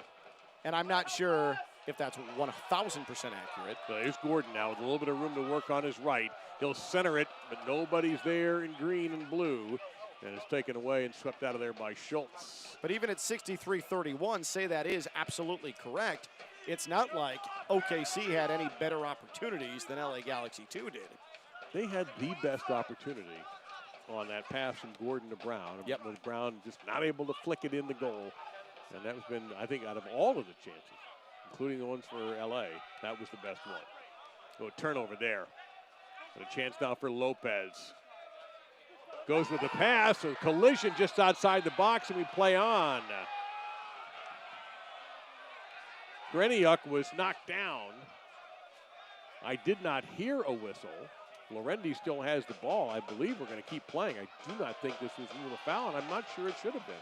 Well, upon second review. And I do think our vision was obscured from the referee. I do believe there was a point. You can see it right there. Free kick. Okay.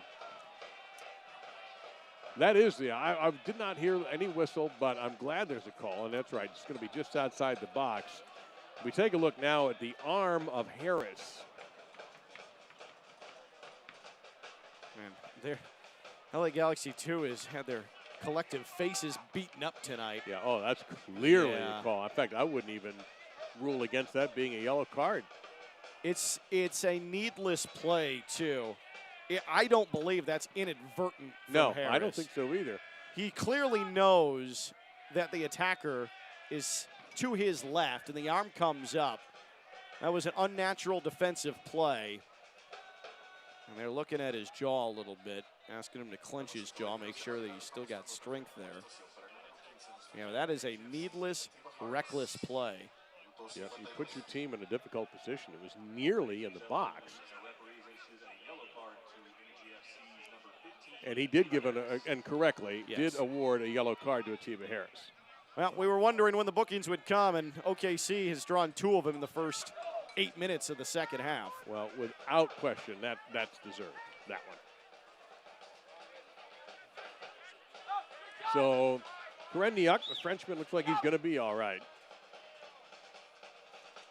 And now this is very dangerous for Los Dos to set up here with the free kick just outside the box. Best chance for either side in this half. You see it's going to be Olasky or Hernandez who are going to give it a go here.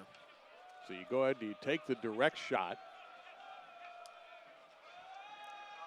Or do you lob it up there and count on one of your teammates to come crashing in? Gallagher, 63, is capable in the air. Watch for him.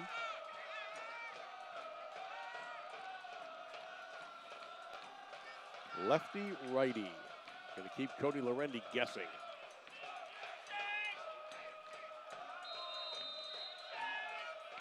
It's Hernandez. He'll go for it, and it's too high. And Lorendi is pleased with the wall that was set up, and that never was going to bother Lorendi in any stretch. You can see that he got under it and launched it high into the metal seats behind Lorendi's goal, and he knew it right away. I actually have to question whether Hernandez could see over the wall.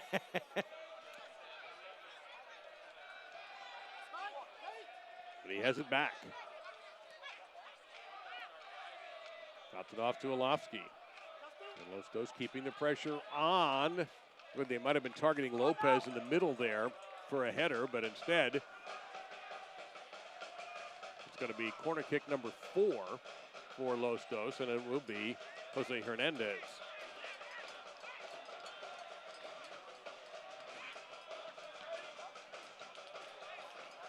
Well, an in-swinger coming here. The marking for both sides tonight has been sensational. And it is again there. Yep. That was never a threat. Now you've got a foot race here with Gordon leading the way for OKC, going against Fittis. Gordon trying to win the ball, and Fittis with a solid tackle. And he's not happy that he did not have any help over the top. And you'll see he absolutely did not. Him come in, make that play. And you can see he's wondering where the communication is between him and his keeper. But he did well to impede the progress and make a tackle from behind, because those tackles from behind can have a propensity to go horribly wrong. Oh, yeah. And he kept his composure well and made the play. That was 100% ball on that slide tackle. That was really, really well done. Then he bounced right up and yelled at his goalie, so he had it all going on there. Again, trying to get Lopez with a long ball, and OKC equal to that task.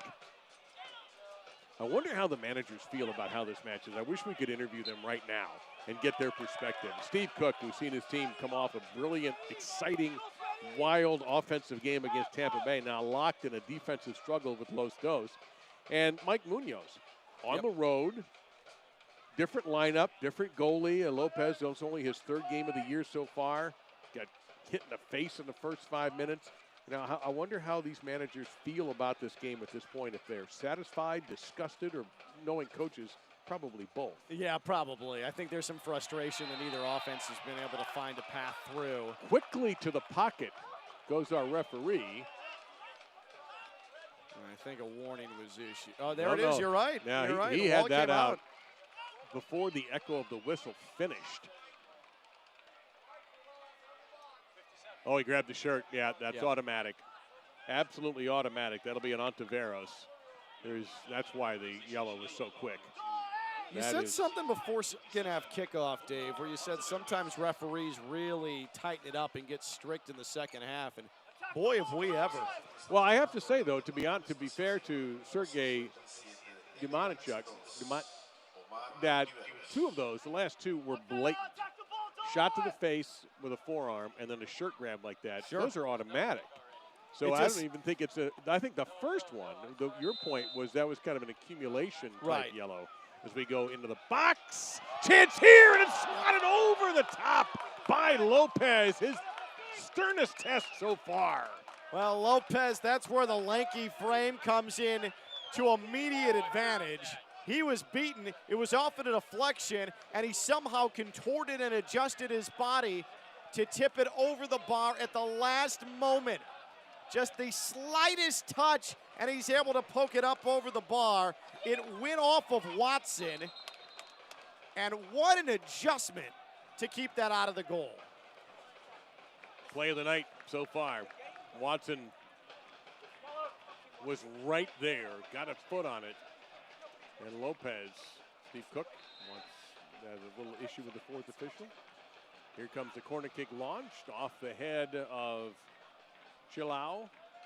And kept in, by OKC. Back into traffic, rejected, and now Oloski may lead a counterattack here for LA Galaxy 2. There's some frustrating moments for OKC. Yeah, now they get a ball on a sloppy turnover by the visitors. Playing it out wide to Bassetti. That took a wicked bounce. And the crowd's going to enjoy the fact that we got another corner kick coming up for OKC. Now it's starting to feel like OKC is taking control of the pace of this match, and they finally found their consistent footing on offense.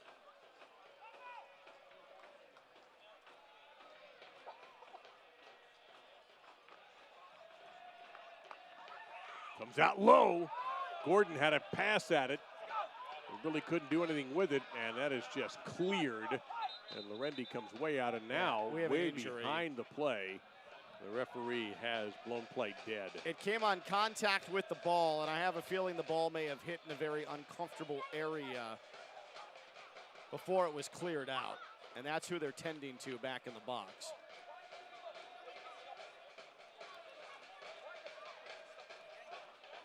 While we have a moment, we'll remind you that Select is the official ball supplier. As we say, that is Chalao, by the way, number 30, it looks like, who's shaken up.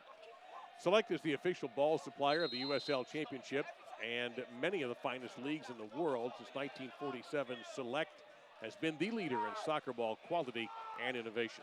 For the latest Select products and special offers, please visit selectsportamerica.com. Chalao, whatever happened to him, is some discomfort. It really looked like it hit in a very unfortunate area. Well, let's take a look. Gordon got a piece of it with his hair. And it did. Yep. And that ball was whistled. So it's understandable why he's going to take a moment to gather himself. Yeah. I mean, that is the last place you want to take a set piece. In boxing, you get 5 full minutes. Well, to shake that off. Pretty almost seems like we've taken 5 full here. Well, he's all right, and that's one of those things where you're angry that it happened. Oh yeah, it's nobody's fault, but it just because of where it hit and the subsequent pain, you're just angry about the whole thing. And it was an accident. I mean, that happens. It's run of play, and he's going to be able to continue, and he'll be waved back in here in a moment by Sergey, our referee. What's unfortunate about shots like that, though, is that you're mad about it, but everyone around you wants to make a joke about it or giggle about it. You can laugh about it later. Right. But it generally happens when you want to joke about it the least. And I think Chalao also is going through that right now as well. Like, no, trainer, I don't want to see smiling. And he's waved back in very quickly. In the meantime, the fight continues for OKC, trying to get a little dominance going offensively, and they continue to put the pressure on. And we'll get Steve Cook to handle that one now. No, he'll put that back to the ball boy. Elvin Jones. No, you don't kick a ball there right in front of your coach. That's not going to settle very well. Ooh, hard hit by Callum Ross on a collision. And are we going to see another booking here? No, Lopez got up very quickly, and nope, we're just going to see a foul. Already 3 yellows in this half after none in the first half. And now I've got to think that the managers are beginning to spin the wheels of substitution in their brains.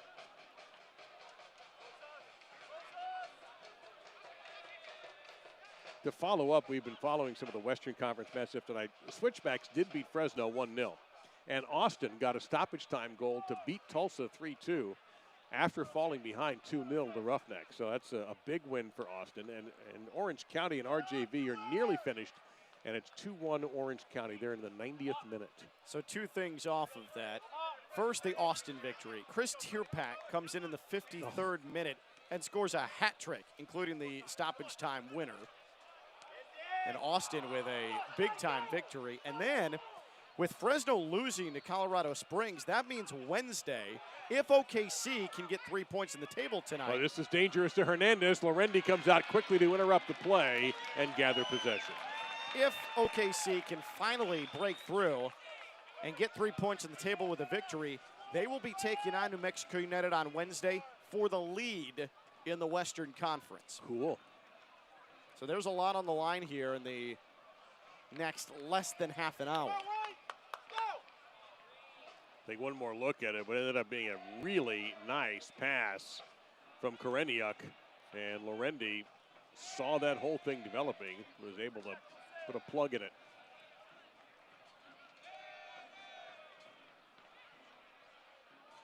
Well, Lorendi second in the USL in saves, but he'll have no problem not registering a save if he can come out and make a play like that. No. In some ways, that is a save. Fans, you can follow the Energy and the rest of the USL Championship all season long on ESPN+, home to the USL, MLS, UFC, and a lot more. Join the over 2 million sports fans who have already discovered ESPN+, and watch the championship live every week. Sign up today at ESPNplus.com.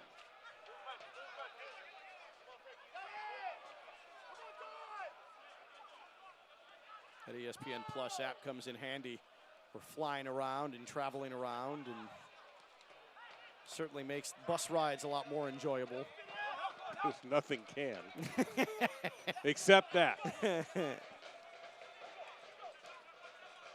This could be dangerous here, working it down to Fittis. Out in the open in the middle.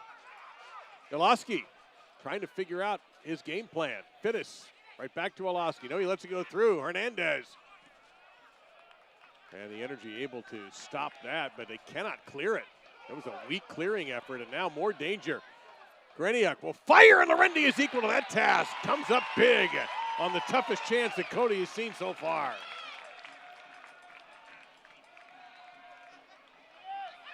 Oh, that's a hard collision. Both men hit each other hard, and they're both banged up. So here's the potential goal that was turned away by Lorendi. Great ball through with OKC attempting to get out on the counter. I love the fact that it was a Koreniuk windup. He decided to go for it. Lorendi, though, had the angle and was able to make the sprawling save. And there is a card on the way. And it is going to be issued to LA Galaxy, too, and it looks like Vera is about to get it. And there it is. There was some drama to it. Fourth card in this half. That was a violent collision. Happy to see. Let's take a look at it and see. It was very difficult for me to judge, but as you see now, yeah, that's the right call. High boot. Yep, no question. Just wondering, too, what Adrian Vera is thinking in that spot. He got late. He was just late, that's all. He really wasn't all that close to the ball, and that ended up being an odd, desperate move. Yeah, again, neither you and I, Dave, are saying that none of the yellows have been deserved. All of them have been deserved in this half. It's just a vast departure from what we saw in the first half, especially with Schultz crushing Gordon. Well, this is a chance here for Gordon. Gordon got the first of the yellows, and of the four, it was the one that was a tiny bit of a head scratcher. The other three have been automatic. No I mean, the doubters. official is not doing his job if he doesn't give out those yellows, and he has been on it.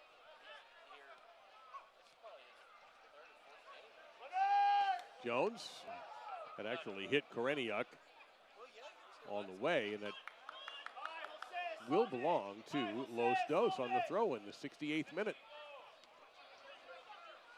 Well, the Galaxy, too, after some tenuous moments, have done well to gather themselves. Gordon's been completely marked, and they even had a great scoring chance of their own.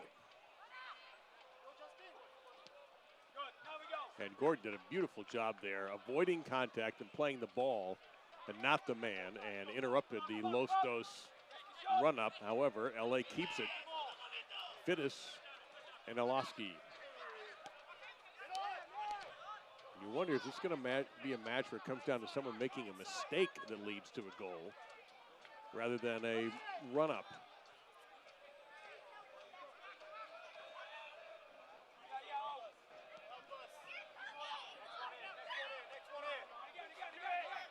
And Gordon getting very well marked again that time by Fittis. Gallagher, the captain for Los Dos, will chip it in. Good little pass. Goloski. Ball through. Koreniuk Ooh, nicely done that time by Harris. Wow. Elolowski from 30 yards decided why not wind it up. A freewheeling left foot. And Lorendi, before he knew it, that ball was on top of him, and he had to save it up over the bar. That was a great save, but an outstanding attempt from Elolowski. Ambitious, creative, and powerful. I love it on both sides. Both men did their jobs. That was absolutely crushed. And Lorendi's come up big a couple of times in the last 5 minutes. A long corner kick. Still being disputed. That time Brown, boy, we've hardly talked about him at all on the offensive end. Brown for OKC. He comes up with a defensive play there. And now the Energy have an opportunity here and they cannot. That was a take hand. advantage of it. Yep. Oh, no, did they call a foul? Huh. Definitely thought that was a handball, but they're going to call a foul and jersey grab. And here comes OKC.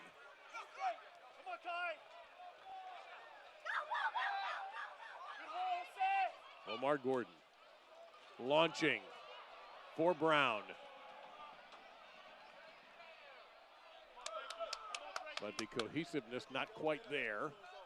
OKC will try to keep the pressure on. We did see Jorge Hernandez up for Los Dos. He may be the first substitute of the night, number 53. There you see him standing close to his coach, Mike Munoz, and the fourth official. Yeah, looks like he's about to head in. There's turnover here. Pressure now. Koreniuk gets by one, but not two. And a great effort that time. That's Alvin Jones, who came a long way to get in the way for the Greens.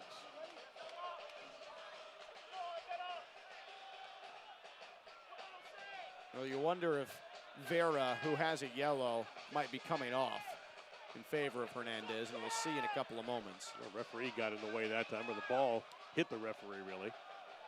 Gordon, he has had a tough night by his standards. Tried to lay it off that time, and Fittis has just really been a hard guy to beat. Elolowski, Gordon, however, has certainly picked up his energy for OKC. Callum Ross working hard as well, but it is Los Dos maintaining possession. Critical game now for OKC. This is Lopez, and he is onside. Has it checked from him. Got to get rid of it, and the Energy do just that, but not out. Schultz moving up. Elolowski, we know he's not shy about long-distance strikes after that last shot he took. Schultz. The captain all over him, Harris. And you could see the idea there to get a header to Cello, but it did not work. Cello, pardon me. We're going to look at this shot once again from Elolowski.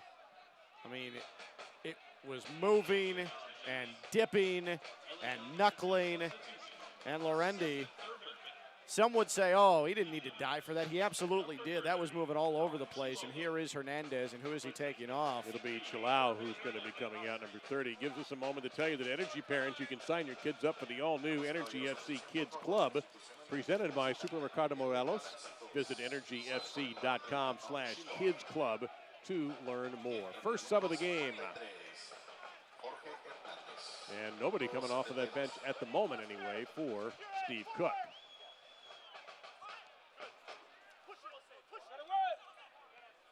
Jose Hernandez.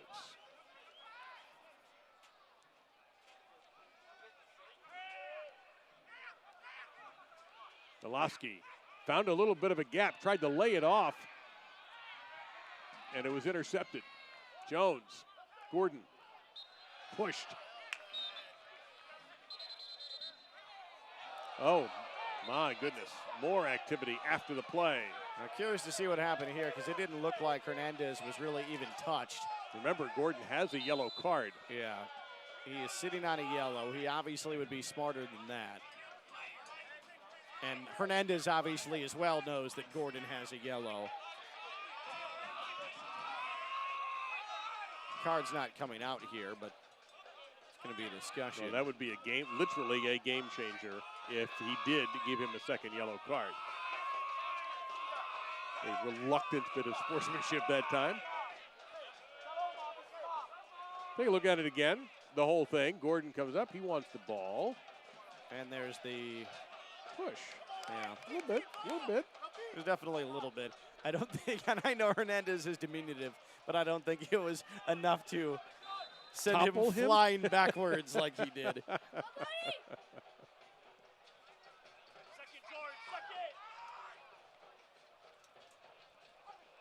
Well, we've got a 0-0 scoreline, Dave, but this has been an aggressive 0-0. This has been two teams constantly going for that goal, and I can definitely appreciate that. Trying to get an opportunity here now for OKC. Just a little bit much for Gordon, who recovers brilliantly. He'll fire one, and that's got a corner kick coming up as that cross.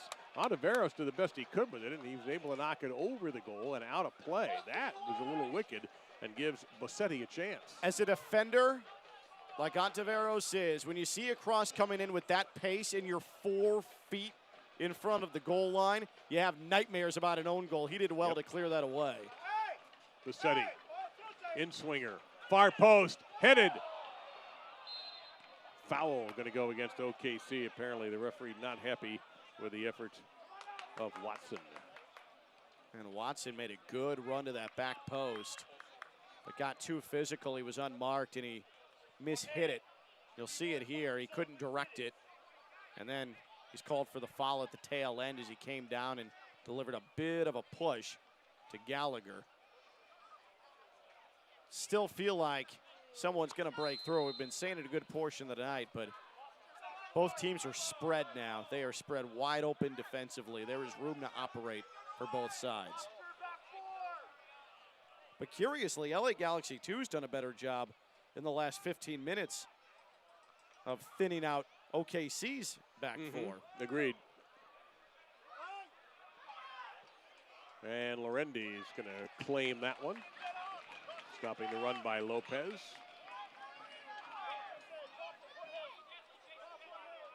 You see some of his frustrations as he tries to push the guys down the pitch a little bit and get an offense going.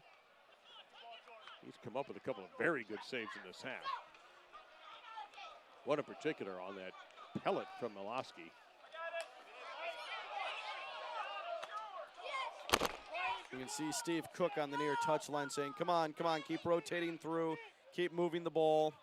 Let's try and find an opening here.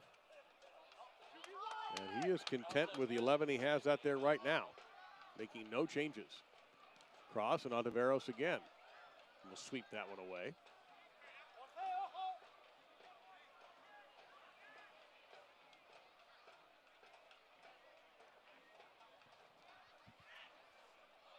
Ooh, that was dangerous, but did not connect, and that's kind of been how it's gone for OKC. They've had these little chances, with two exceptions, where they've had the ball in scoring position and been unable to come up with it. One of them on a great play by young Eric Lopez. OKC takes it over there, much to Mike Munoz's dismay. He thought there should have been a foul called there. Callum Ross, Jones, OKC, conservative at the moment. Now they go long ball for Gordon if he can get there. But he has been so well marked. That time a fine job by Michael Gallagher, the captain. And that throw-in will belong to OKC. Gordon won't be the one to take it. It will be Jones instead. Trying to get it back to Gordon. He's fighting and fighting for it. Can't get it. Nice work there by Jorge Hernandez, the substitute. Held on to that beautifully. Now Gordon trying to get there, can't. And you see, each side had an opinion about whose ball that is. Yep. The OKC ended up winning. And that will stay with OKC as they keep advancing down the sideline, but just not able to get that big shot. Watson, who had that opportunity earlier, number 23 there in the foreground.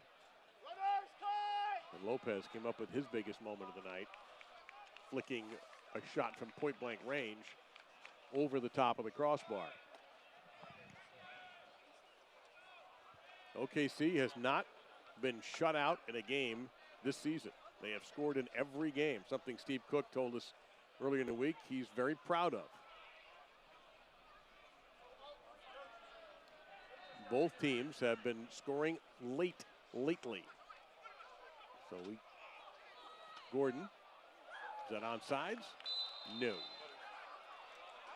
Well, OKC now facing a dilemma. They do not have any substitutions out there yet, and it doesn't appear as if anybody's up for Steve Cook. Now, OKC, as we said earlier, with a victory, they Wednesday have a chance to take over the USL West lead when they play New Mexico United. With a draw, they will simply be jockeying for position. LA Galaxy, too, with a draw here tonight, 1 point in the table, they move up to 6th in the Western Conference. That's how tightly packed in everything is. And it would be their 4th straight draw if this game ends as is, or 1-1, or however this all turns out. But with a win, if they can pull out a late goal, they move into 3rd in the Western Conference. That's crazy. Well, you did have Orange County beat RGV tonight 2-1. You had Austin move into the top 10 with their win over Tulsa.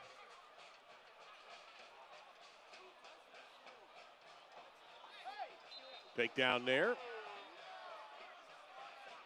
But the big result of the night is obviously Colorado Springs beating Fresno.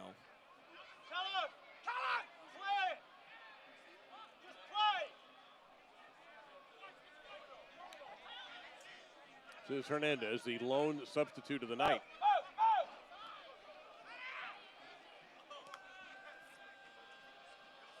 And while I understand that OKC may not have a lot of firepower on the bench offensively, Los Dos does. And Mike Munoz has not played those cards yet with Zubac and Williams. Yeah, it is curious.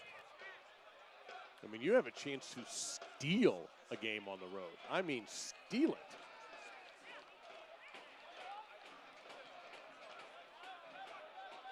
Hernandez! Boy, that was on frame and knocked away by the back line. I think Lorendi had a clear look at it, but another opportunity here for Galaxy 2.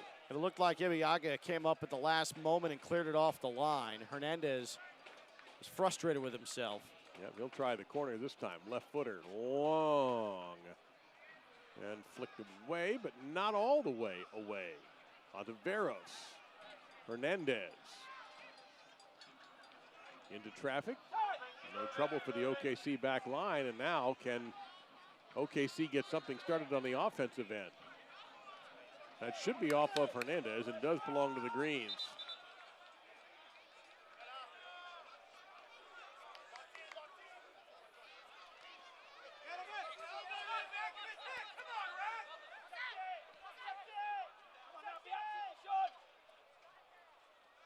Yeah, there was no, that fourth official is one lonely guy right now. There's nobody near him. You wonder if Steve Cook is potentially not tapping into his reserves because of the short turnaround to Wednesday against the top team in the conference. And I'm not 100% sure if that's the case, but perhaps it is, and there you see. Yeah, it was on Taveros, I'm sorry, 57, not 53, who put that on frame, but it also taken was Brown away. who cleared it. Lorendi would have had a beat on that. Yeah. So Deshaun Brown has not made much of an offensive impact, but he comes up with a big defensive play.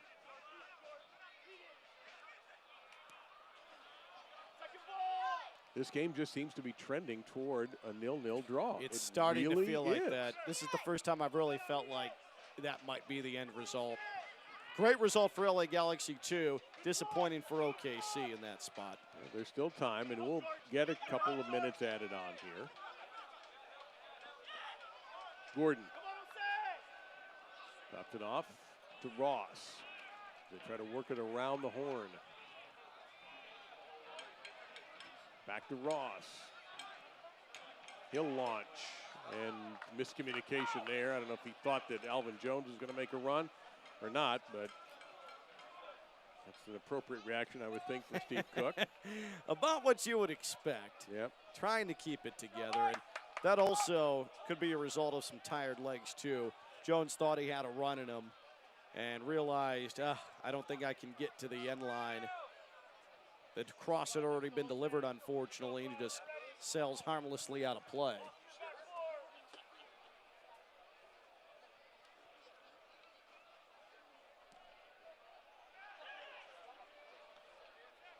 Lopez didn't really get a lot on that. And can the Energy take advantage? Gordon trying to get in the air for that, but he and Fittis almost twins tonight. Where one goes, the other is sure to follow. Fittis has done a terrific job. He really has, and the collective team effort against Gordon, who has been in very good form, has been extremely impressive to watch.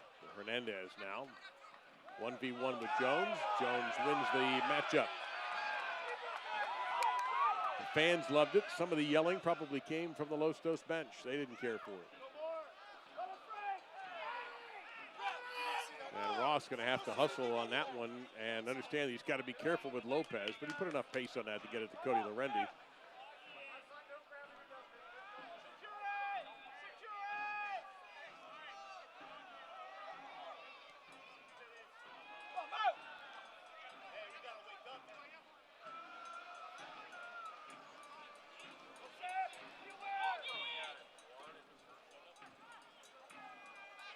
Miloski will slip there on the effort by Fittis, and OKC could not take advantage. There was a chance for a breakout and a counterpunch there, and it wasn't thrown. Now a give and go. Fittis working with Hernandez. Fittis couldn't get much on that. He was well marked by Jones. If you're OKC, you can't let someone blow out a tire in the middle of the field like that, and within seconds you've given it right back in the midfield. Pretty much exactly what happened.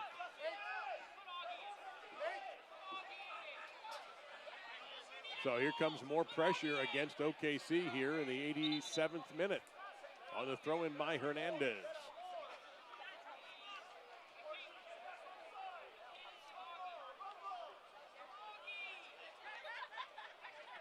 He gets it right back. Cross. This is dangerous. Oh, and Lorendi comes up gigantic. May have saved a point or three. How did he react to that like he did?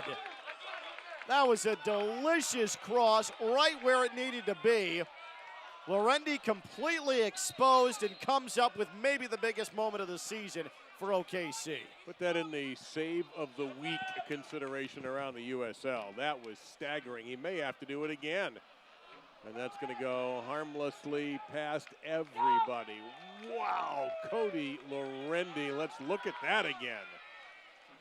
So there's the delivery. Look at the shot. It's destined for the back of the net to that near post, and Lorendi gets fingertips on it to knock it out of play, and well-deserved round of applause for Lorendi. That was spectacular. Foot race to the ball. Lopez will get there first and just got a hand on it before it went out of safe area. I want to remind you that fans, the USL has unveiled the Elite Youth Platform, the USL Academy, which allows clubs at all levels across the U.S. to develop local youth and compete at the highest level across the United States, including the USL Academy Cup. More info, uslsoccer.com/Academy Foul on OKC. And this will be a free kick. They tried to hurry up play here off the free kick. Oh, no. We're going to spray some shaving cream down. We'll see how LA Galaxy 2 is going to handle this. It's amazing how they have controlled the action for the last almost 10 minutes. They've been the better side.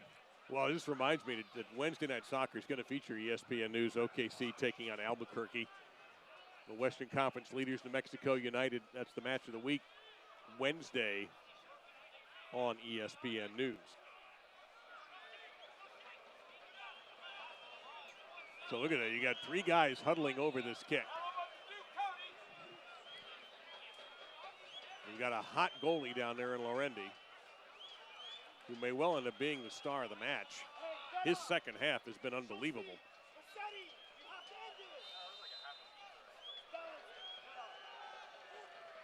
Goloski launching in, no chance, rejected by Watson.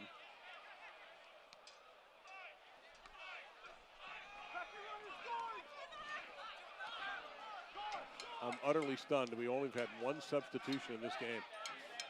Led by Los Dos when Jorge Hernandez came in the 73rd minute. Oh, man. Wow, Hernandez. Oh, that's dangerous. With a phenomenal entry ball from 40 yards out. And you can see Lopez with his hands on his head. He should have planted that. And instead, he sailed it over the bar. Look at how pinpoint and excellent that delivery was from Hernandez. And Lopez just simply caught it wrong on his head. Hernandez could not have done any more from where he delivered that ball. The only suspense left is stoppage time. How much will there be, and will either team get one more opportunity before this gets sent? As the first game without an energy goal this year, 4 extra minutes added on the clock by our referee. You just wonder if OKC is just in hang-on mode now. Certainly feels like it, which is shocking to me. I'm equally surprised that with these two teams and their offensive capabilities that we don't have anything in the back of the day. And now, look, Cody Lorendi has stood on his head in this half and has been spectacular. But energy has only made Lopez work hard really once.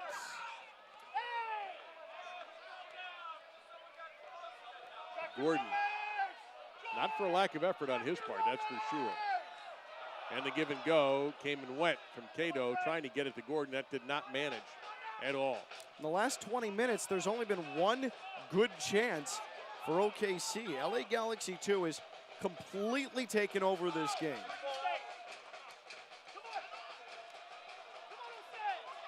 They're looking at a 4th consecutive draw. Race to the ball, and Lopez will scoop it before Jones can get there.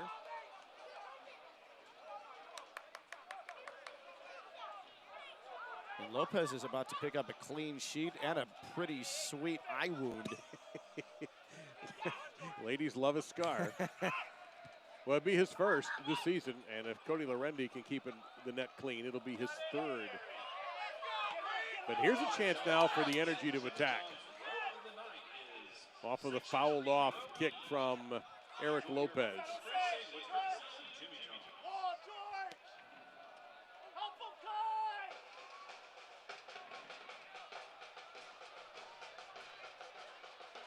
Cross blocked.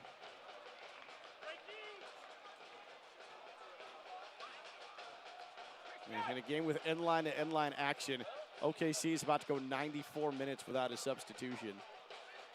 Brown. Well, he tried to twist that one on goal, but did not have a chance to do it cleanly. So it'll be a goal kick coming up. And you wonder if that was it for the energy. Very well could have been. That was a good ball. Yeah, I thought so. Brown just did not hit it square. We've been talking about how disappointing this may end up being for OKC not to go into Wednesday with a chance to take over the conference lead. They couldn't find a way to get 3 at home, but LA Galaxy 2, how frustrating does it become with all the chances they've had not to come out of OKC with 3? Well, they can look at the guy in red for some of that. Cody Lorendi has knocked a couple of what appeared to be certain goals away. Now perhaps the last chance here for OKC, and a disappointing strike that time from Bassetti. That's the second time in the last 5 minutes Bassetti has just played a brutal ball and has blown up what could have been a potential opportunity to get out and run for OKC. Those are tired legs right there. I mean, you're seeing the effects of this match. Chip through here, Lopez, he is a dangerous striker. Very well guarded, however, right now. As the captain stayed with him all the way, Atiba Harris, and wouldn't give Lopez a clean look at anything.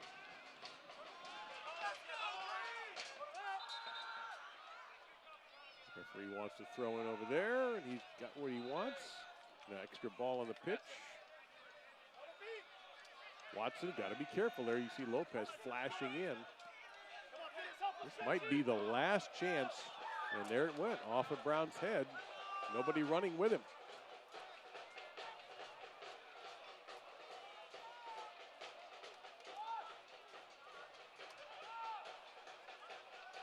I wonder if Lopez is comfortable with the draw now. Twice this year against RGV, LA Galaxy 2 has been able to draw at the death.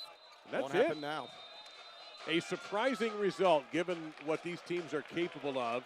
Only one substitution in this match. And for the fourth match in a row, Los Dos gets 1 point. And that guy saves it for OKC. Cody Lorendi comes up with some brilliant second half saves, and he is indeed our man of the match. Saved the Energy in the second half, and they preserve 1 point. If we take a look at several, Ken, there was the first of what turned out to be a series of saves. Mass Mutual brings us our man of the match. Yeah, good reaction time there to the near post. Then you see LA Galaxy 2 kept on coming.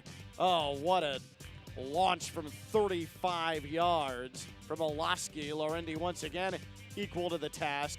And this was an absolute rocket shot. And then there's this. Look at this cross. Bam! Lorendi saves the day.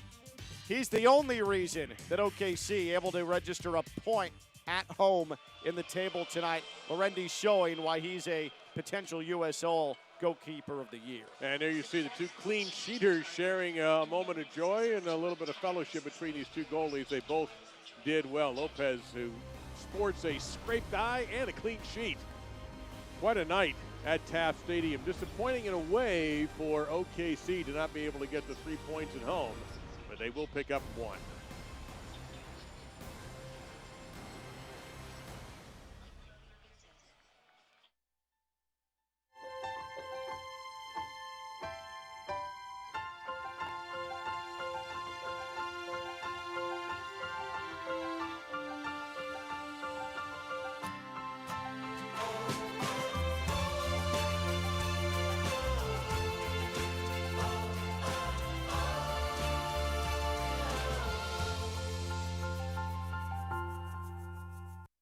Goals are something we outline for ourselves, and oftentimes they can be pretty lofty.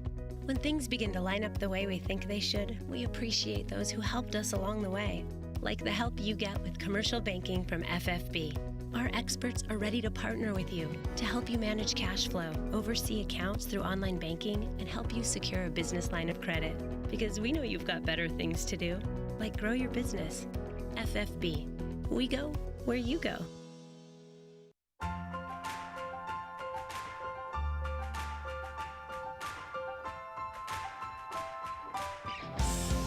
Mercy helps the Energy get to the top of their game. We can help you get to the top of yours.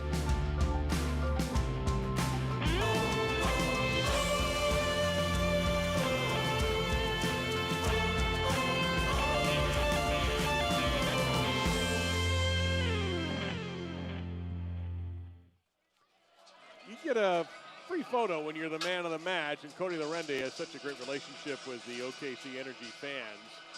And tell you what, he deserves all of the photos, all the love, and all the fist bumps he can get.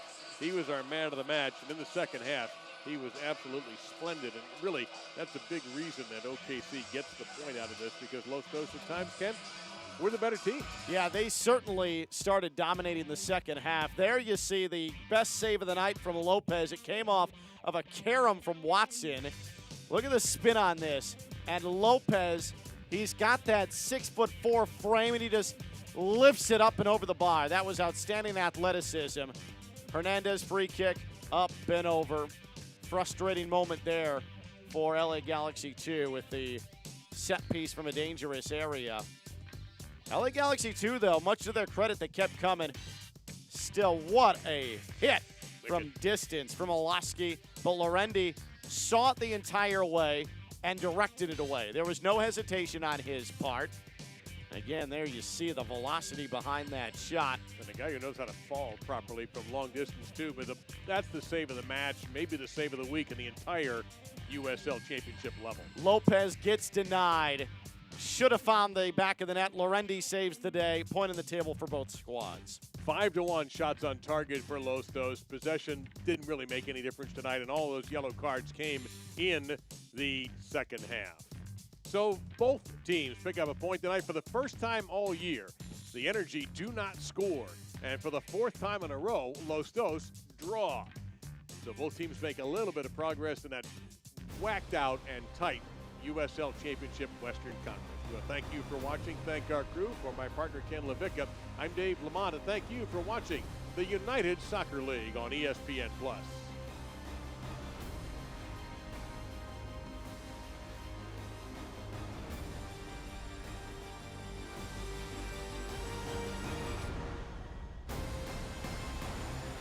Soccer League Championship cannot be retransmitted, rebroadcast, or reproduced without the expressed written consent of the United Soccer League Championship.